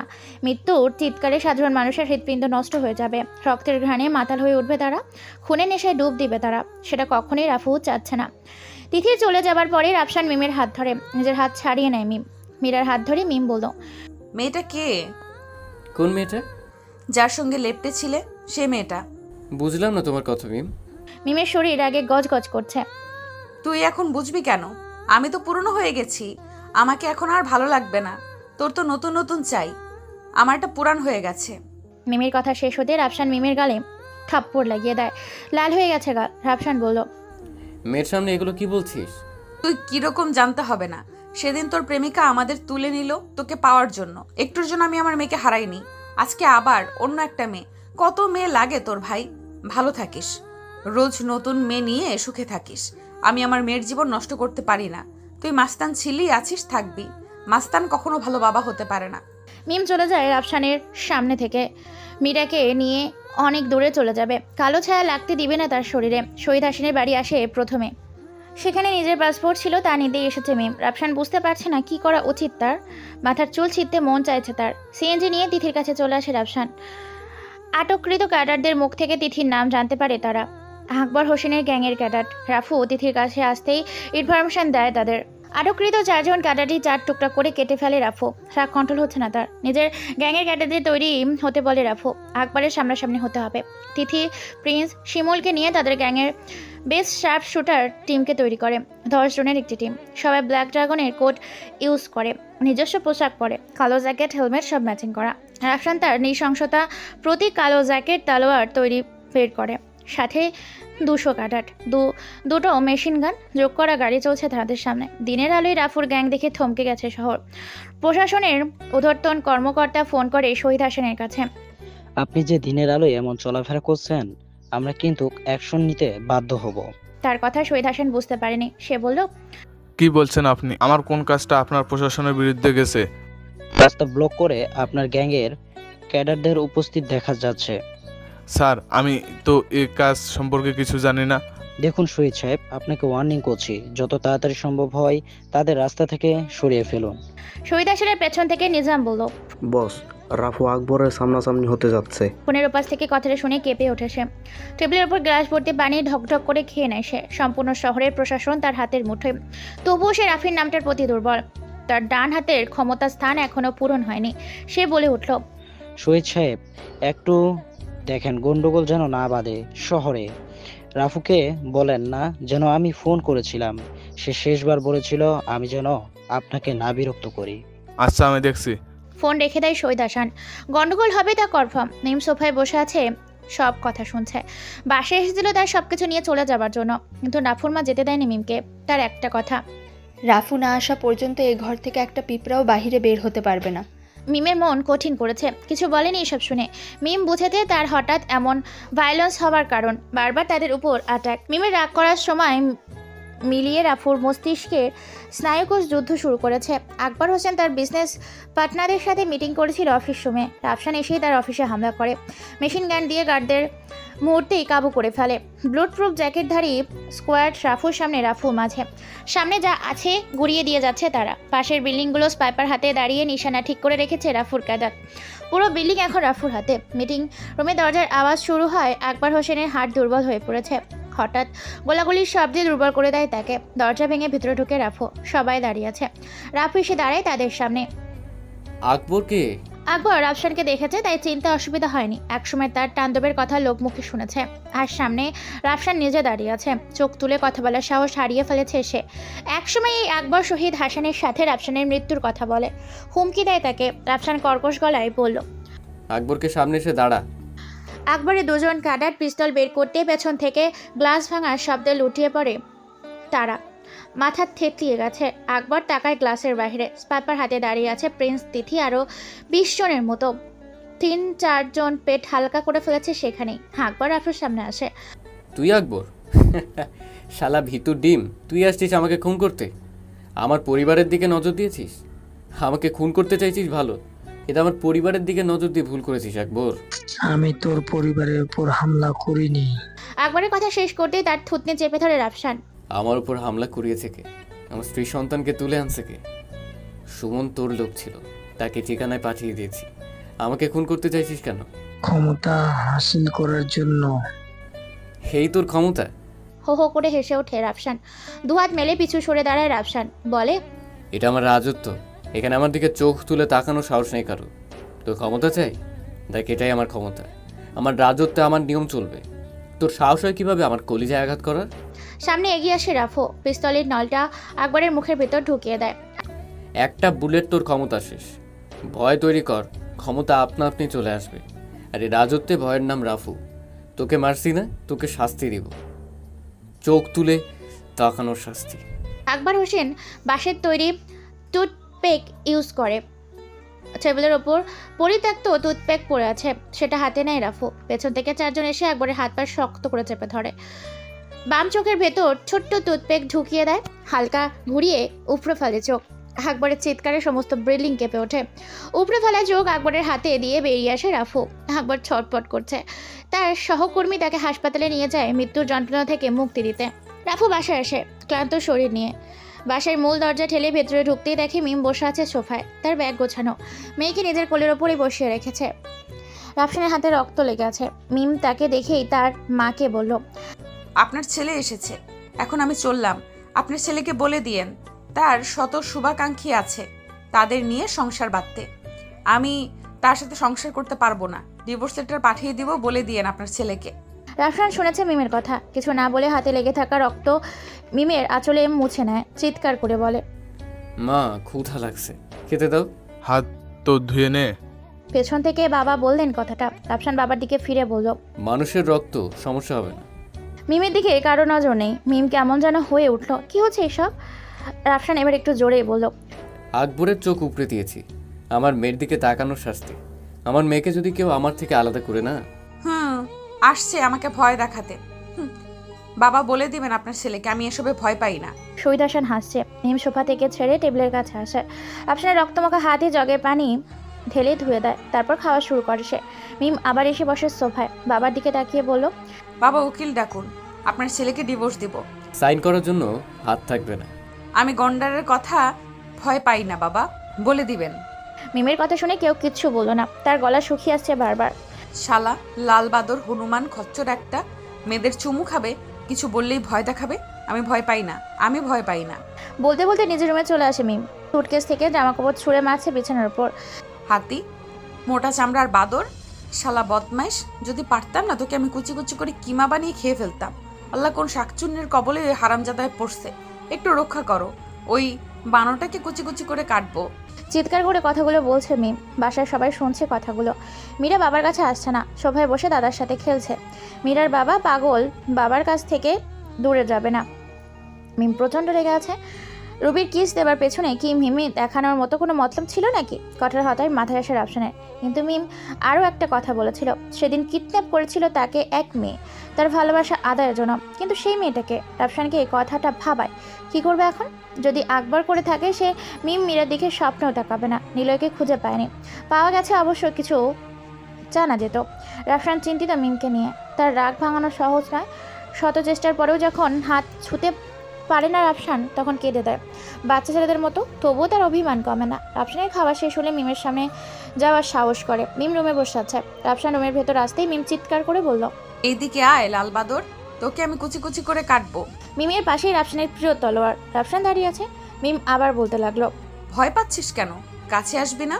হ্যাঁ, আমি কাছে যাই আর তুমি আমাকে কিমা বানাও। আমার কাছে আসবি কেন? তোর তো প্রেয়সীর অভাব নাই। তুমি ভুল বুঝছো মিম, ওটা আমার কলেজের স্টুডেন্ট ছিল। রাফসানের মুখে স্টুডেন্টের কথা শুনতেই মিমের চোখ কপালে ওঠে। নিজের বুকে নিজেই থাপ্পড় দিতে দিতে বলে, আল্লাহ, ও আল্লাহ গো, আমার নিয়ে যাও। ওই হারামি আর আমার নাই আল্লাহ, নয়তো এইসব শাকচুন্নিদের উঠায় নাও। রাফসান ফ্যালফ্যাল করে তাকিয়েছে মিমের দিকে। মেয়েটা পাগল হয়ে গেছে? বোঝানোর চেষ্টা করে তাকে। দেখো মিম, তুমি যা দেখছো সব সাজানো ছিল। হয়তো তোমার আমার সম্পর্ক বিচ্ছেদের জন্য। মেয়েটা আমাকে অনেকবার প্রপোজাল দিয়েছিল, না করে দিয়েছি। হঠাৎ এমন করবে বুঝতে পারিনি। তখন কিসটা আমি করিনি, সে করেছিল। মাঝে মাঝে চোখে যা দেখা হয় তাও ভুল হতে পারে। বিশ্বাস করো মিম, তোমার ঠোঁট ছাড়া আমি অন্য কোনো মেয়ের ঠোঁট স্পর্শ করিনি। রাফসানের কথাটা শুনে মিম মনে ভ্রান্তি একটু হলেও লাঘব হয়। তুমি আমার সামনে থেকে যাও এখন, নয়তো খারাপ কিছু হয়ে যাবে। কিন্তু তোমাকে যেতে বলছি রাফসান, চোখের সামনে যেন না দেখি তোমাকে। আচ্ছা বাবা, যাচ্ছি। তুমি কিছু খেয়ে নিবে। রাফসান বেরিয়ে আসে তার রুম থেকে। মিম যেহেতু রাফসানকে তুমি করে বলেছে, তাহলে হয়তো তার ফুল একটু হলেও ভেঙেছে। এখন অভিমান ভাঙালে যুদ্ধে নামতে হবে। হাসপাতালে জীবন মৃত্যুর মাঝে আটকে আছে আকবর। বেডের পাশে দাঁড়িয়ে আছে রুবি। নিলয় আকবরের সাথে কথা বলছে। আকবর নিলয়ের হাত ধরে ফিসফিস করে বলে, তোর যত ক্যাডার দরকার হয় আমি দেব, যত সাহায্য দরকার দেব তোকে। আমি জাস্ট রাফুর মৃত্যু চাই, রাফুর পরিবারের। নিলয় কিচ্ছু বলল না। তার মনের মধ্যে আতঙ্ক। মাস্টারের স্ত্রীকে মারতে হবে। রবির চোখে অশ্রু। বাবার মৃত্যুর পথে। মেয়ের হাত ধরে বলে, মা, তোর ভালোবাসা তোকে দিয়ে যেতে পারবো না হয়তো। তুই যে মাস্টারকে ভালোবাসিস তাকে আদায় করে নিবি কোথাতে। কখনো পরাজিত হয়ে ফিরবি না। রবি নিশ্চুপ। বাবার এমন অবস্থায় কিছু বলার অবাধ্য অসাধ্য হয়ে গিয়েছে। রাফুর মৃত্যু চাইছে আকবর। অজান্তেই রবির ভালোবাসে রাফুকে। নিলয় প্রতিজ্ঞা করেছে মাস্টারের সমস্ত পরিবারের ধ্বংস। নিয়তি তাদের তিনজনকে এক কেন্দ্রবিন্দু বেঁধে ফেলেছে। তাদের ক্রোধ এতটাই ভয়ঙ্কর হয়ে উঠেছে যে কোনো শহর ধ্বংস হয়ে যাবে এক নিঃশ্বাসে। রাত তখন গভীর। হানমনে তাকিয়ে আছে মেয়ে। বাইরের বাগানের শেষ পুকুর পাড়ের ছোট্ট বেঞ্চ। সম্পূর্ণ জ্যোৎস্না ভরা রাতে চাঁদটা মাত্র উপর উকিঝুঁকি মারছে সাদা মেঘের আড়ালে। হঠাৎ পেছন থেকে কে যেন চিৎকার করে বলতে লাগলো, আইসক্রিম লে লো, আইসক্রিম। ফুচকা লে লো, ফুচকা। মালা আছে, মালা, বকুল ফুলের মালা, হরেক রকমের ফুলের মালা। লে লো ভাই, লে লো, একের ভিতরে সব। মিম পিছনে ফিরে তাকায়। একটা গাড়িতে আইসক্রিম, ফুচকা আর বাহারি রঙের ফুলের মালা। মিম তাকিয়ে আছে। হালকা আলো এসে গাড়ির ওপর পড়েছে। মিম চোখ বড় বড় হয়ে গেছে। রাফসান ঠেলছে গাড়িটা আর চিৎকার করে বলছে কথাগুলো। বইয়ের রাগ ভাঙাতে গ্যাংস্টার থেকে হ্যাকার হয়ে এসেছে ছেলেটা। রাফু ফুচকার গাড়ি ঠেলছে। স্ত্রী অভিমান করে আছে। তার পছন্দ আইসক্রিম, ফুচকা আর ফুলের মালা। এই তিনটা জিনিসে সে সীমাবদ্ধ। রাফুর গাড়িতে মিমের পছন্দের সব কিছুই নিয়ে এসেছে। মিম তাকিয়ে আছে তার দিকে। রাফু চিৎকার করে বলছে, আইসক্রিম লে লো, আইসক্রিম।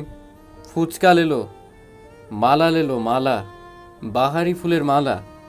এই যে ম্যাডাম, আইসক্রিম খাবেন? সুস্বাদু আইসক্রিম। মিম মুখ ঘুরিয়ে নেয় অন্যদিকে। কথা বলবি না তার সাথে? ভরা জ্যোৎস্নার বড় চাঁদটাকে আজকেই আকাশ জুড়ে আসতে হলো। মিমের অভিমান যেন এই চাঁদের ওপর। সমস্ত রাক্ষসে চাঁদের আলোই বিছিয়ে দিয়েছে। এক মোটো অভিমান মঞ্জুর অপেক্ষা করছে কিছু স্বস্প, কিছু পাগলামির।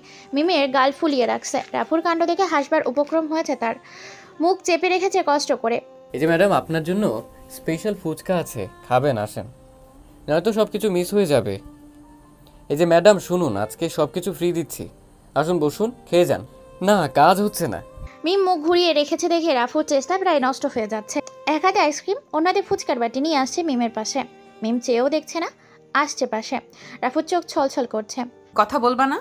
এই মিম শুনো, একটু কথা বলো। আমার সোনা বউটা শুধু একটু কথা বলো।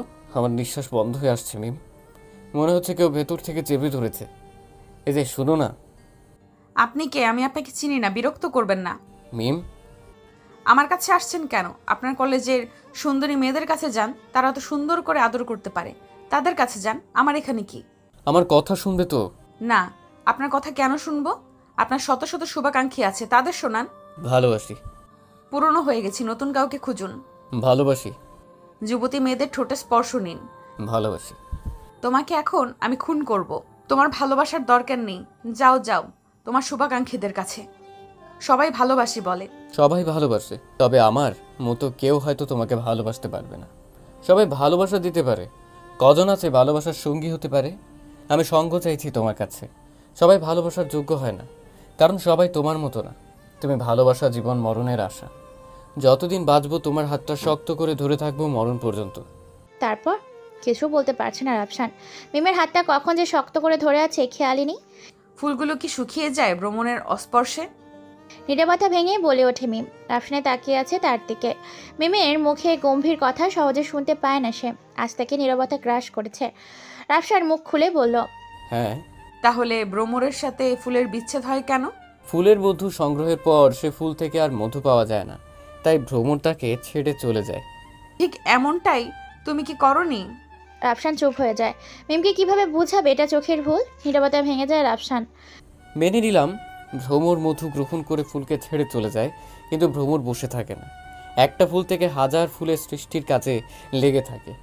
একটা ভ্রমর শুধু একটা ফুলকে নিয়ে থাকলে এই জগতের সৌন্দর্য কমে যাবে। আর মানুষ কিন্তু তার ভালোবাসার মানুষটার সাথেই সারা জীবন কাটিয়ে দেওয়ার শপথ নেয়, আর মাঝে তাদের বিভিন্ন ভুল ভ্রান্তির মধ্যে পড়তে হয়। দুজন যদি দুজনকে বুঝে কিংবা দুজনের মধ্যে তাদের ভুলগুলো তুলে ধরে, তাহলে কিন্তু বিচ্ছেদের নামটা এই সংসার থেকে চলে যায়। মিম মনোযোগ দিয়ে রাফসানের কথা শুনছে। মনোযোগী মিমের গালে হাত রেখে আলতো করে তার কপালে ভালোবাসার স্পর্শ রাঙিয়ে তোলে। তার শরীরটা যেন একদম হালকা হয়ে আসে। নিজেকে হেলিয়ে দেয় রাফসানের বুকে। লেপটে যায় দুজন। ঠান্ডা আইসক্রিমের বরফ গলানো পানি টুপটুপ করে ঝরছে মিমের গালে শিউরে উঠেছে। ধাক্কা দিয়ে রাফসানকে সরিয়ে বলল, যান ফুচকা নিয়ে আসুন। মিমের গাল দুটো টেনে বলল, আমার গুলুমুলুটা। রাফসান ফুচকা বানাচ্ছে। পেছন থেকে মিম বলল, মামা একটু ঝাল বেশি করে দিবেন, কতদিন আপনার হাতে ফুচকা খাই না। মিটমিট করে হাসছে মিম। ফুচকাওয়ালা ফুচকা বানাচ্ছে, আগে গজগজ করছে তার শরীর। মামা ডাক শুনে মিমকে এখন কিছু বলা যাবে না, বললেই ছিটকে উঠবে, তাই চুপচাপ সহ্য করেছে। ঝাল ঝাল করে ফুচকা নিয়ে আসে মিমের সামনে। তাড়াহুড়ো করে মুখে নেয় সে। তৃপ্তি সহকারে চিবিয়ে যখন গিলে নেয় তখন বুঝতে পারে ঝাল। চোখ মুখ লাল হয়ে গেছে, হাত নাচাচ্ছে মুখের কাছে। মুখ জ্বলে যাচ্ছে তার। রাফসান ইচ্ছে করে অতিরিক্ত ঝাল মিশিয়ে দিয়েছে তাতে। মিম সহ্য করতে পারছে না। রাফসানের শার্টের কলার টেনে নিয়ে যায় তার কাছে। সমস্ত ছাঁচ রাফুর শরীরে মিশিয়ে দেয়। চাঁদ লজ্জা পাচ্ছে, নিজেকে লুকিয়ে নিয়েছে মেঘের আড়ালে। বাহারি ফুলের সুগন্ধি তাদের মুগ্ধ করেছে। সকাল সকাল তিথির ফোন আসে রাফসানের কাছে। বস, নিলয় রবির খোঁজ মেলেনি কলেজ ক্যাম্পাসে। নিলয়কে আমার চাই। বস, নিলয় আন্ডারগ্রাউন্ডে। রুবি? তাকে পাইনি বস, খুঁজছি আমরা। আচ্ছা, আমাকে আপডেট করতে থাকবে। ওকে বস। তিথি ফোন রেখে ইমেল চেক করছিল। কলেজ থেকে নোটিশ আসছে রাফসানের কলেজের চাকরি থেকে বরখাস্ত করা হয়েছে। তার মিটমিট করে হাসি পাচ্ছে। হাসির মানেটা অন্য কিছু। রুপি নিজের বাবার সকল ব্যবসা দেখছে। অন্ধকার জগতে পদার্পণ করেছে রুফি। নিজের সব কিছু দিয়ে নিজেকে তৈরি করেছে এই জগতে টিকে থাকার জন্য।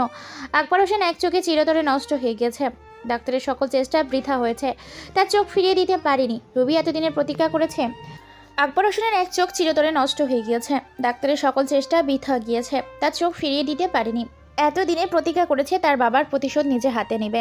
আন্তর্জাতিক যত হাই পাওয়ার আর্মস আছে সবগুলো চালানোর প্রশিক্ষণ, দেহ রক্ষার প্রশিক্ষণ সবকিছু নিজের আয়ত্তায় নিয়ে নিয়েছে গত 2 মাসে। রাফসান নিজের পরিবার নিয়ে নিজের বাসায় সময় দিয়েছে। তাদের নিয়ে বের হয়নি কখনো বিপদের ভয়ে। প্রতিপক্ষ শত্রুর নির্লজ্জ কর্মকাণ্ড রাফসানকে অবাক করে। রাফসানের সতর্ক বার্তার পরেও তারা পরিবারের উপর হামলা দেয়। একটু ঘাবড়ে যায় রাফসান, তাই গত 2 মাসে বাসার বাইরে আসেনি তারা। পরিস্থিতি স্বাভাবিক মনে হচ্ছে মিমের কাছে। বিকাল হয়ে আসছে, মিম শাড়ি পরে বের হয় আসে রাফসানের কাছে। রাফসান বিছানায় শুয়ে মুভি দেখছিল। মিম এসে বসে তার পাশে। সোনা বাবুটা শোনো। মিমের আহ্লাদি কথা শুনে এসে বুঝতে পারে কোনো একটা বাহানা আছে তার কাছে। ভারী মুখ করে বলল, কি বলবে বলো?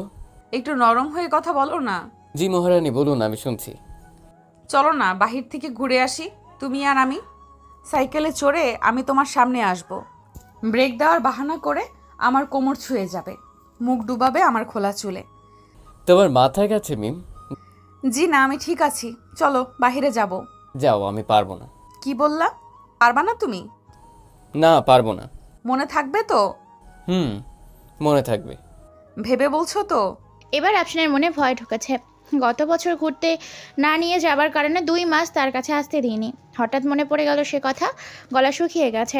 হালকা করে টেবিলের ওপর রাখা পানি পান করে বলল, আমার সোনা বউটা, জাস্ট 2 মিনিট অপেক্ষা করো, আসছি আমি। যাও, পাঞ্জাবি পরবে, সাদা পাঞ্জাবি। নিস্তব্ধ রাস্তায় তারা দুজন। স্নিগ্ধ বাতাসে উঠছে চুল, শ্যাম্পু করা চুলের ঘ্রাণ ছড়িয়ে পড়ছে কৃষ্ণচূড়া ফুলের মতো। পিছনে তাদের ফলো করছে তিথি, প্রিন্স, আরও 2 জন। সামনে দাঁড়িয়ে গেছে তারা। পার্কের সৌন্দর্যে তারা মুগ্ধ করছে। এক কোণে এসে বসে তারা। মিমের কোলে মাথা রেখে ঘাসের ওপর শুয়ে আছে সে। রাফসানের মাথায় ছোট ছোট চুল হাত বুলিয়ে দিচ্ছে মিম। হঠাৎ করে রাফসান মিমকে বুকে ধাক্কা দেয়। পিছন দিকে হেলে পড়তেই ছুরির আঘাত এসে রাফসানের বুকের ওপর ডান কাঁধে পড়ে। অর্ধেকটা ঢুকে গেছে। পিছনে দাঁড়িয়ে আছে নিলয়। মিমের চুল ধরে সজোরে তার গালে থাপ্পড় বসিয়ে দেয়। ছিটকে পড়ে মাটিতে। হামাগুড়ি দিয়ে দাঁড়ায় রাফসান। বা হাত দিয়ে বুকের ছুরিটা বের করে পিছনের দিকে তাকিয়ে দেখে 25-30 জনের একটা সোয়ার্ড দাঁড়িয়ে আছে অস্ত্র হাতে। তিথি, প্রিন্স, তাদের সঙ্গী সবাইকে বেঁধে ফেলে রাখা হয়েছে মাটিতে।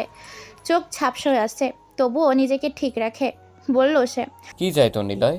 টাকা, পাওয়ার, সব দিব, মিমকে যেতে দে। আমি তোদের লাশ চাই, লাশ। এই খেলার শেষটা আমি করি। কোমর থেকে পিস্তলটা বের করে তাক করে মিমের দিকে। রাফসানকে পেছন থেকে আটক করে 4-5 জন। নড়তে পারছে না সে। মিম হালকা কণ্ঠে বলল, ভালোবাসি। রাফসানের চোখে জল টলমল করছে। নিলয়ের হাত কাঁপছে না, শক্ত হাতে মিমের দিকে পিস্তল তাক করে আছে। ঠিক সেই সময় নিলয়ের হাত থেতলিয়ে যায়। কবজি উড়ে যায় বুলেটের আঘাতে। স্পাইপার হাতে এগিয়ে আসছে মাসুদ। নিলয় বা হাতে পিস্তল তুলে আঘাত করতে যায় মিমকে। সে হাত উড়ে যায় বুলেটের আঘাতে। 100 জনের স্কোয়াড ঘিরে ফেলে তাদের। Machine gun, স্পাইপার, AK-47, UMP, A46, AWM। Niloy মাসুদের স্কোয়াড দেখে অবাক চোখে তাকিয়ে আছে। 2 হাতে যন্ত্রণায় বিস্ময়কর গায়েব হয়ে গেছে। জ্ঞান হারাবে কিছুক্ষণের মধ্যে। নিলয়ের চোখ হালকা হালকা টিপ টিপ করছে। রাফসানকে ছেড়ে দিয়ে আত্মসমর্পণ করে নিলয়ের স্কোয়াড। সেখান থেকে আলাদা হয়ে যায় একজন। নিলয় রক্ত মুখে বলতে লাগলো, 820 বিশ্বাসঘাতক। মাসুদ হা হা করে হেসে দেয়। কোড দিয়ে ডাকছিস কেন তাকে? নাম ধরে ডাক, ইবনে দাউদ, ইন্টার ক্লাসের কন্ট্রোলার। গোপন মেশিনেই তোদের গ্যাঙ্গে তার আগমন। তুই রাফুর পিছু নিয়েছিস। ওর পাওয়ার সম্পর্কে জানলে প্যান্টে শুশু করে দিবি নিলয়। নিলয় এবার তাদের তাকায় রাফসানের দিকে, এবার মাসুদের দিকে। হান্টার কিলার্স আন্তর্জাতিক গ্যাংয়ের মধ্যে অন্যতম একটি গ্যাং, যার বস মাসুদ। স্পাইপার কাঁধে নেয় সে। রাফসান মিমের দেহ ধরে তুলে দাঁড় করায়। বুক থেকে রক্ত ঝরছে তার। ছুরির আঘাতে ক্ষত বিক্ষত হয়েছে বুক। কিছু হয়নি তো তোমার মিম? লাগেনি কোথাও? মিম মাথায় হাত দেয়। থরথর করে কাঁপছে হাত।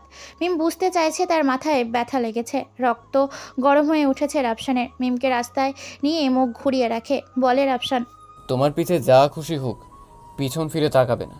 যা কিছুই হোক, একদম পিছন ফিরবে না। রাফসানের কথা শেষ হতেই তিথি এসে মিমকে আগলে ধরে। রাফু এসে দাঁড়ায় নিলয়ের সামনে। রক্তাক্ত ছুরিটা মাটিতে পড়েছিল, হাতে নিয়ে নেয়। মাসুদের দিকে তাকাতেই মাসুদ আরও একটা ছুরি এগিয়ে দেয় তার দিকে। নিলয়ের চোখ বন্ধ হয়ে আসছে। চোখ বুঝতে চাইছে, আর খুলবে না। রাফসান তার চোখ খোলা রাখতে চায়। ঠোঁটের ওপর ছুরির আঘাতে ঝলসে যায় ঠোঁট। বিচিত্র রকমের আওয়াজ করে হকচকিত ওঠে। চোখ দুটো বড় বড় করে তাকায় রাফসানের দিকে। চোখে রক্ত জমাট বেঁধেছে। তুই সেদিন বেঁচে ভুল করেছিস। সেদিনের মৃত্যুটা সহজ হতো খুব। আজকের তোর মৃত্যুটা তুই নিজেই চাচ্ছিস। এমন যন্ত্রণার চোখ হেঁপে উঠে সুস্থ মানুষের। রাফসান কথা বলছে, তার সাথে আজ জখম করেছে তার চোখ। ছুরি দিয়ে টুকটুক করে উগড়ে ফেলছে চোখ। নিলয়ের আর সহ্য ক্ষমতা নেই। পা দুটো মাটির সাথে ঘষাঘষি করছে। রাফসানের ছুরি দুটো নিলয়ের মাথার ওপর থেকে ঢুকিয়ে মস্তিষ্ক সহ বের করে ফেলে। বন্ধ হয়ে আসে নিলয়ের শেষ নিঃশ্বাস। প্রকৃতি শান্ত হয়ে গিয়েছে। পাখিগুলোর কিচিরমিচির শব্দ করা বন্ধ করেছে। ভয় পেয়েছে তারা। রাফসানের সমস্ত শরীর রক্তে রঞ্জিত। মিমের পাশেই হাঁটছে। মিম থরথর করে কাঁপছে। রক্তাক্ত হাত নিয়ে মিমের হাতটা ধরে মিমকে বলল সে, তোমাকে কথা দিচ্ছি, আজকের পর থেকে আর কেউ তোমাকে আঘাত করবে না। তোমার মেয়ের দিকে কেউ চোখ তুলে তাকানোর সাহস করবে না। আমার কিছু হয়ে গেলে তুমি মীরাকে নিয়ে দূরে কোথাও চলে যাও। স্মৃতিতে রেখো, ভালোবাসি। আল্লাহ হাফেজ। মিমের হাতটা ছেড়ে দেয় রাফু।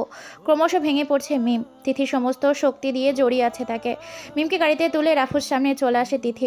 মাসুদের স্কোয়াড নীলের সমস্ত ক্যাডার হেড শটে মেরে এক জায়গায় জড়ো করে। দাঁড়িয়ে আছে ইবনে দাউদ। মাসুদের সামনে এসে দাঁড়ায় সে। রাফু আছে তাদের সাথে। রাফু চল ক্যাম্পে যাই, এখানে বসে কথা বলা ঠিক হবে না। দাউদ কিছু ইনফরমেশন পেয়েছে যা তোমাকে নাড়িয়ে দেবে। চল তাহলে। যাওয়ার আগে তোর শরীরের ক্ষতস্থানে ওষুধ লাগানো দরকার। পুরো স্কোয়াড নিয়ে ক্যাম্পে চলে আসে রাফু। গোল টেবিল বৈঠক বসে তারা। ইনবে দাউদ বলতে শুরু করে, বস আপনাদের উপর যত হামলা হয়েছে একদিনে সবগুলো আকবর হোসেনের আগোচর হয়েছে। আকবর হোসেন হাত নেই তাতে আপনার পরিবারের বিপদ হয়ে দাঁড়িয়েছে। একটি মেয়ে। পেছন থেকে তিথি দাঁড়িয়ে বলল, মেয়েটি রবি, আকবরের মেয়ে। হ্যাঁ ঠিক তাই, রবি রাফসানকে পাওয়ার জন্য এসব করেছে, কিন্তু সে জানে না এই রাফসান অন্ধকার জগতে রাফু। রবি আরও প্রতিজ্ঞা করেছে অন্ধকার জগতে রাফু হত্যা সে নিজে করবে, যার জন্য স্পেশাল ট্রেনিং নিয়েছে সে। এই ক্যাম্পে হামলা করবে তারা কিছুদিনের মধ্যে। উদ্দেশ্য ব্ল্যাক ড্রাগনের বিনাশ। রাশিয়া থেকে গোপনে অস্ত্র আসছে এ দেশে। কালকে এই দিনে এসে পৌঁছাবে সেসব অস্ত্র। আর যদি একবার ওই অস্ত্র তাদের হাতে পৌঁছে যায় তাহলে ব্ল্যাক ড্রাগন সহ দেশের অনেক ক্ষতি হয়ে যাবে বস। মাউস বসের নির্দেশে আমি সে সকল ব্যবস্থা করে রাখছি। সমুদ্র পথে আসবে সে অস্ত্র। পায়রা সমুদ্র বন্দরে এসে নামার কথা, কিন্তু বাংলাদেশ সীমান্তে ঢোকার আগে সে জাহাজ ধ্বংস করে দেওয়া হবে মিসাইল দিয়ে। দুটো হেলিকপ্টারকে নিজাম আর ডেভিড এর কাছে কন্ট্রোলে রেখেছি, তারা কাজ করে দেবে। এখন আমাদের আজকেই ওদের উপর অ্যাটাক করতে হবে, তারা প্রস্তুত। দাউদের কথা শুনে রাফু মাসুদের দিকে তাকায়। ইশারা করে মাসুদ। ক্যাডার তৈরি হতে বলা হয়। চার অস্ত্র গুছিয়ে নিচ্ছে তারা। দাউদ তার মেশিন গান স্কোয়াড রেডি করে নেয়। প্রিন্স পাইপার স্কোয়াড লিড দিবে। তিথি, রাফু, মাসুদ AK-47 UMP M46 নিয়ে তাদের স্কোয়াড লিড করবে। উদ্দেশ্য আকবরের ক্যাম্প। যে যা স্কোয়াড নিয়ে রওনা হচ্ছে আকবরের গোপন ক্যাম্পে। ইবনে দাউদ তাদের টার্গেট লোকেশন লকড করে দেয়। সে অনুযায়ী রাফুর টিম আকবরের ক্যাম্পে ঘেরাও করে ধরে। প্রথম স্তরে প্রিন্সের স্কোয়াড স্পাইপারের নিয়ে তাদের পজিশন নিয়ে নিয়েছে। ওয়াকিটটি মুখে নিয়ে বলল, boss sniper score position lock. Machine gun দিয়ে ক্যাম্পাসের সামনে দিকে আছে দাউদ। পেছন থেকে অ্যাটাক করবে তিথি, রাফু, মাসুদের স্কোয়াড। রাফুর অ্যাটাক প্ল্যান হচ্ছে দাউদ মেশিন গান নিয়ে সামনে থাকা হামলা করলে সবাই যখন সামনের দিকে ঝুঁকে পড়বে তখনই পেছন থেকে সর্বশক্তি দিয়ে স্কোয়াড হামলা করলে তাদের বাঁধ ভেঙে যাবে। শুরু হয় গোলাগুলি। দাউদ তার স্কোয়াড নিয়ে হামলা করে আকবরের ক্যাম্পে। প্রিন্স দূর থেকে স্পাইপিং করছে। থেতলিয়ে যাচ্ছে আকবরের ক্যাডাট। পেছন থেকে হ্যাড গ্রেনেড দিয়ে উড়িয়ে দেয় গ্রেড। চারিদিকে গোলাগুলি। তিথি, রাফু একপাশে, মাসুদ আর তার স্কোয়াড নিয়ে একপাশে সাফাই করতে আসে। দিশেহারা হয়ে যায় আকবরের ক্যাডাট। শেষে ক্যাডাটকে নিজ হাতে গুলি করে মারে রাফু। ক্যাম্পাসের ভেতর বিল্ডিংয়ের মাঝ বরাবর বসে আছে আকবর। চারিদিকে রাফুর ক্যাডাটে ঘেরা। পাশে দাঁড়িয়ে আছে তিথি, মাসুদ ও প্রিন্স জুবায়েদ। এক চোখ অন্ধ আকবরের, কালো পট্টি বাঁধা চোখে বসে আছে। রাফুকে দেখতেই হো হো করে হেসে উঠল আকবর। চিৎকার করে বলতে লাগলো, নিলয়, তাহলে তোর স্ত্রীকে খুন করে ফেললি? আহা, এখন ব্যথা বুঝবি। আমি এক চোখ হারিয়েছি, এখন হয়তো প্রাণটাও যাবে, তাতে আফসোস নাই। তুই সারা জীবন কষ্ট মাথা ঠুকরে মরবি। হা হা হা হা। প্রাণ খুলে হাসছে আকবর। তার ভাবনা মিমকে মেরে দিয়েছে নিলয়। নিলয় যে বাঁচে থাকবে না এটাও জানতো আকবর। আকবর ধারণা করেছিল, সে তো ভুলেছিল মিমের শরীরে আজ পর্যন্ত লাগেনি। তার এই মিথ্যে শান্তি বজায় থাকুক। রাফু কিছু না বলে আকবরের মুখের ভিতর পিস্তল ঢুকিয়ে দিল। ঠাই করে এক শব্দ, আকবরের নিঃশ্বাস বন্ধ। রাফু ফিরে যাচ্ছিল, হঠাৎ এক শব্দ। প্রিন্স জুবায়েদ লুটিয়ে পড়েছে ফ্লোরে। আর একটা বুলেট তিথির কান ঘেঁষে এসে লাগে রাফুর বুকে। লুটিয়ে পড়ে ফ্লোরে। দ্বিতীয় ফ্লোরের উপর দাঁড়িয়ে আছে রুবি। 9mm শর্ট রেঞ্জের পিস্তল। তিথি, মাসুদের বুলেট রুবির বুক ছাঁচা হয়ে যায়। বাবা মেয়ে এক জায়গায় পড়ে আছে লাশ হয়ে। তিথির চোখে অশ্রু। চলে যাবে সে অনেক দূর। ভালোবাসা নেই সে এখন আর কি। বাসার কলিং বেল বাজছে। তখন মধ্যরাত। বাসায় কেউ ঘুমায়নি। রাফুর দুশ্চিন্তায়। মিরিয়া তার বাবার অপেক্ষায়। মিম বসে আছে হাজারো চিন্তা মাথায় নিয়ে। ফিরবে কি সে ভালোবাসা নিয়ে? সকল দুশ্চিন্তা ভর করে যখন কলিং বেল বেজে উঠল, সবার মন মস্তিষ্ক স্তব্ধ হয়ে গিয়েছে। রাফুর ফোন বন্ধ। তিথির ফোনও রিসিভ করছে না। দরজা খুলতে যেন মিমের 100 বছর পার হয়ে যাবে। কষ্ট হচ্ছে যে খুব। বুকের ভেতরটা খা খা করছে ক্রমশ। কিছু শূন্যদেশে ভিড় জমিয়েছে বুকে। দরজা খুলে দেখে তিথি দাঁড়িয়ে আছে রক্তমাখা দেহে। মাথা নিচু করে ছলছল হয়ে দাঁড়িয়ে আছে। চারিদিকে কোথাও দেখতে পাচ্ছে না কাঙ্ক্ষিত লোকটাকে। ভেঙে পড়েছে মিম। তিথির বাহু ধরে জোরে ধাক্কা দিয়ে চিৎকার করে বলে, রাফু কোথায়? তিথির চোখে শুধুই অশ্রু। মাটিতে বসে পড়ে মিম। তিথি দাঁড়ায়। সামনে এসে দাঁড়ায় রাফসান। বুলেট প্রুফ জ্যাকেট তার। রুবির বুলেট এসে জ্যাকেটের সাথে আটকে থাকে। রাফসানকে দেখেই কেঁদে ফেলে মিম। হাঁটু গেড়ে মাথা নিচু করে চিৎকার করে কান্না করে। মিমকে নিজের সামনে দাঁড় করে সে। মিম যে কান্না করছে, নিজের ঠোঁট তার ঠোঁটে মিশিয়ে দেয়। সকল দুঃখ নিজের করে নিচ্ছে রাফসান। তিথি চোখ জুড়ে দেখছে তাদের ভালোবাসা। সে ভালোবাসা তার হতেও পারত যদি ছিনিয়ে নিতে পারত। সকালবেলা তিথি ঘুম থেকে উঠে নিজেকে গুছিয়ে নেয়। রাফসান ফ্রেশ হয়ে বাইরে বের হয়েছে কেবল। তিথি এসে রাফু ঠোঁট নিজের ঠোঁটে মিশিয়ে দেয়। শেষ বিদায়। মিম পিছনেই দাঁড়িয়ে আছে, চোখে মুখে রাগের প্রতিফলন। রাফু এ কাণ্ডে মিমকে বেশ কষ্ট দেয়। মান অভিমান শুরু হয়, শেষটা অবশ্য মধুরই হয়। সমাপ্ত। গল্পটা শেষ হতে প্রায় মাস চলে গিয়েছে। কত অপেক্ষা করতে হয়েছে আপনাদের, তার জন্য দুঃখিত। গল্পের শুরু থেকে শেষ পর্যন্ত নানান ভুল দেখা মিলেছে, সেগুলো ক্ষমার চোখে দেখবেন। শেষ অনুভূতি প্রকাশ করতে পারেন। আমার ভুলগুলো আজ তুলে ধরতে পারেন। আগামীতে ভালো কিছু উপহার পাওয়ার আশায়। আজকে তাহলে আসি। ধন্যবাদ সবাইকে।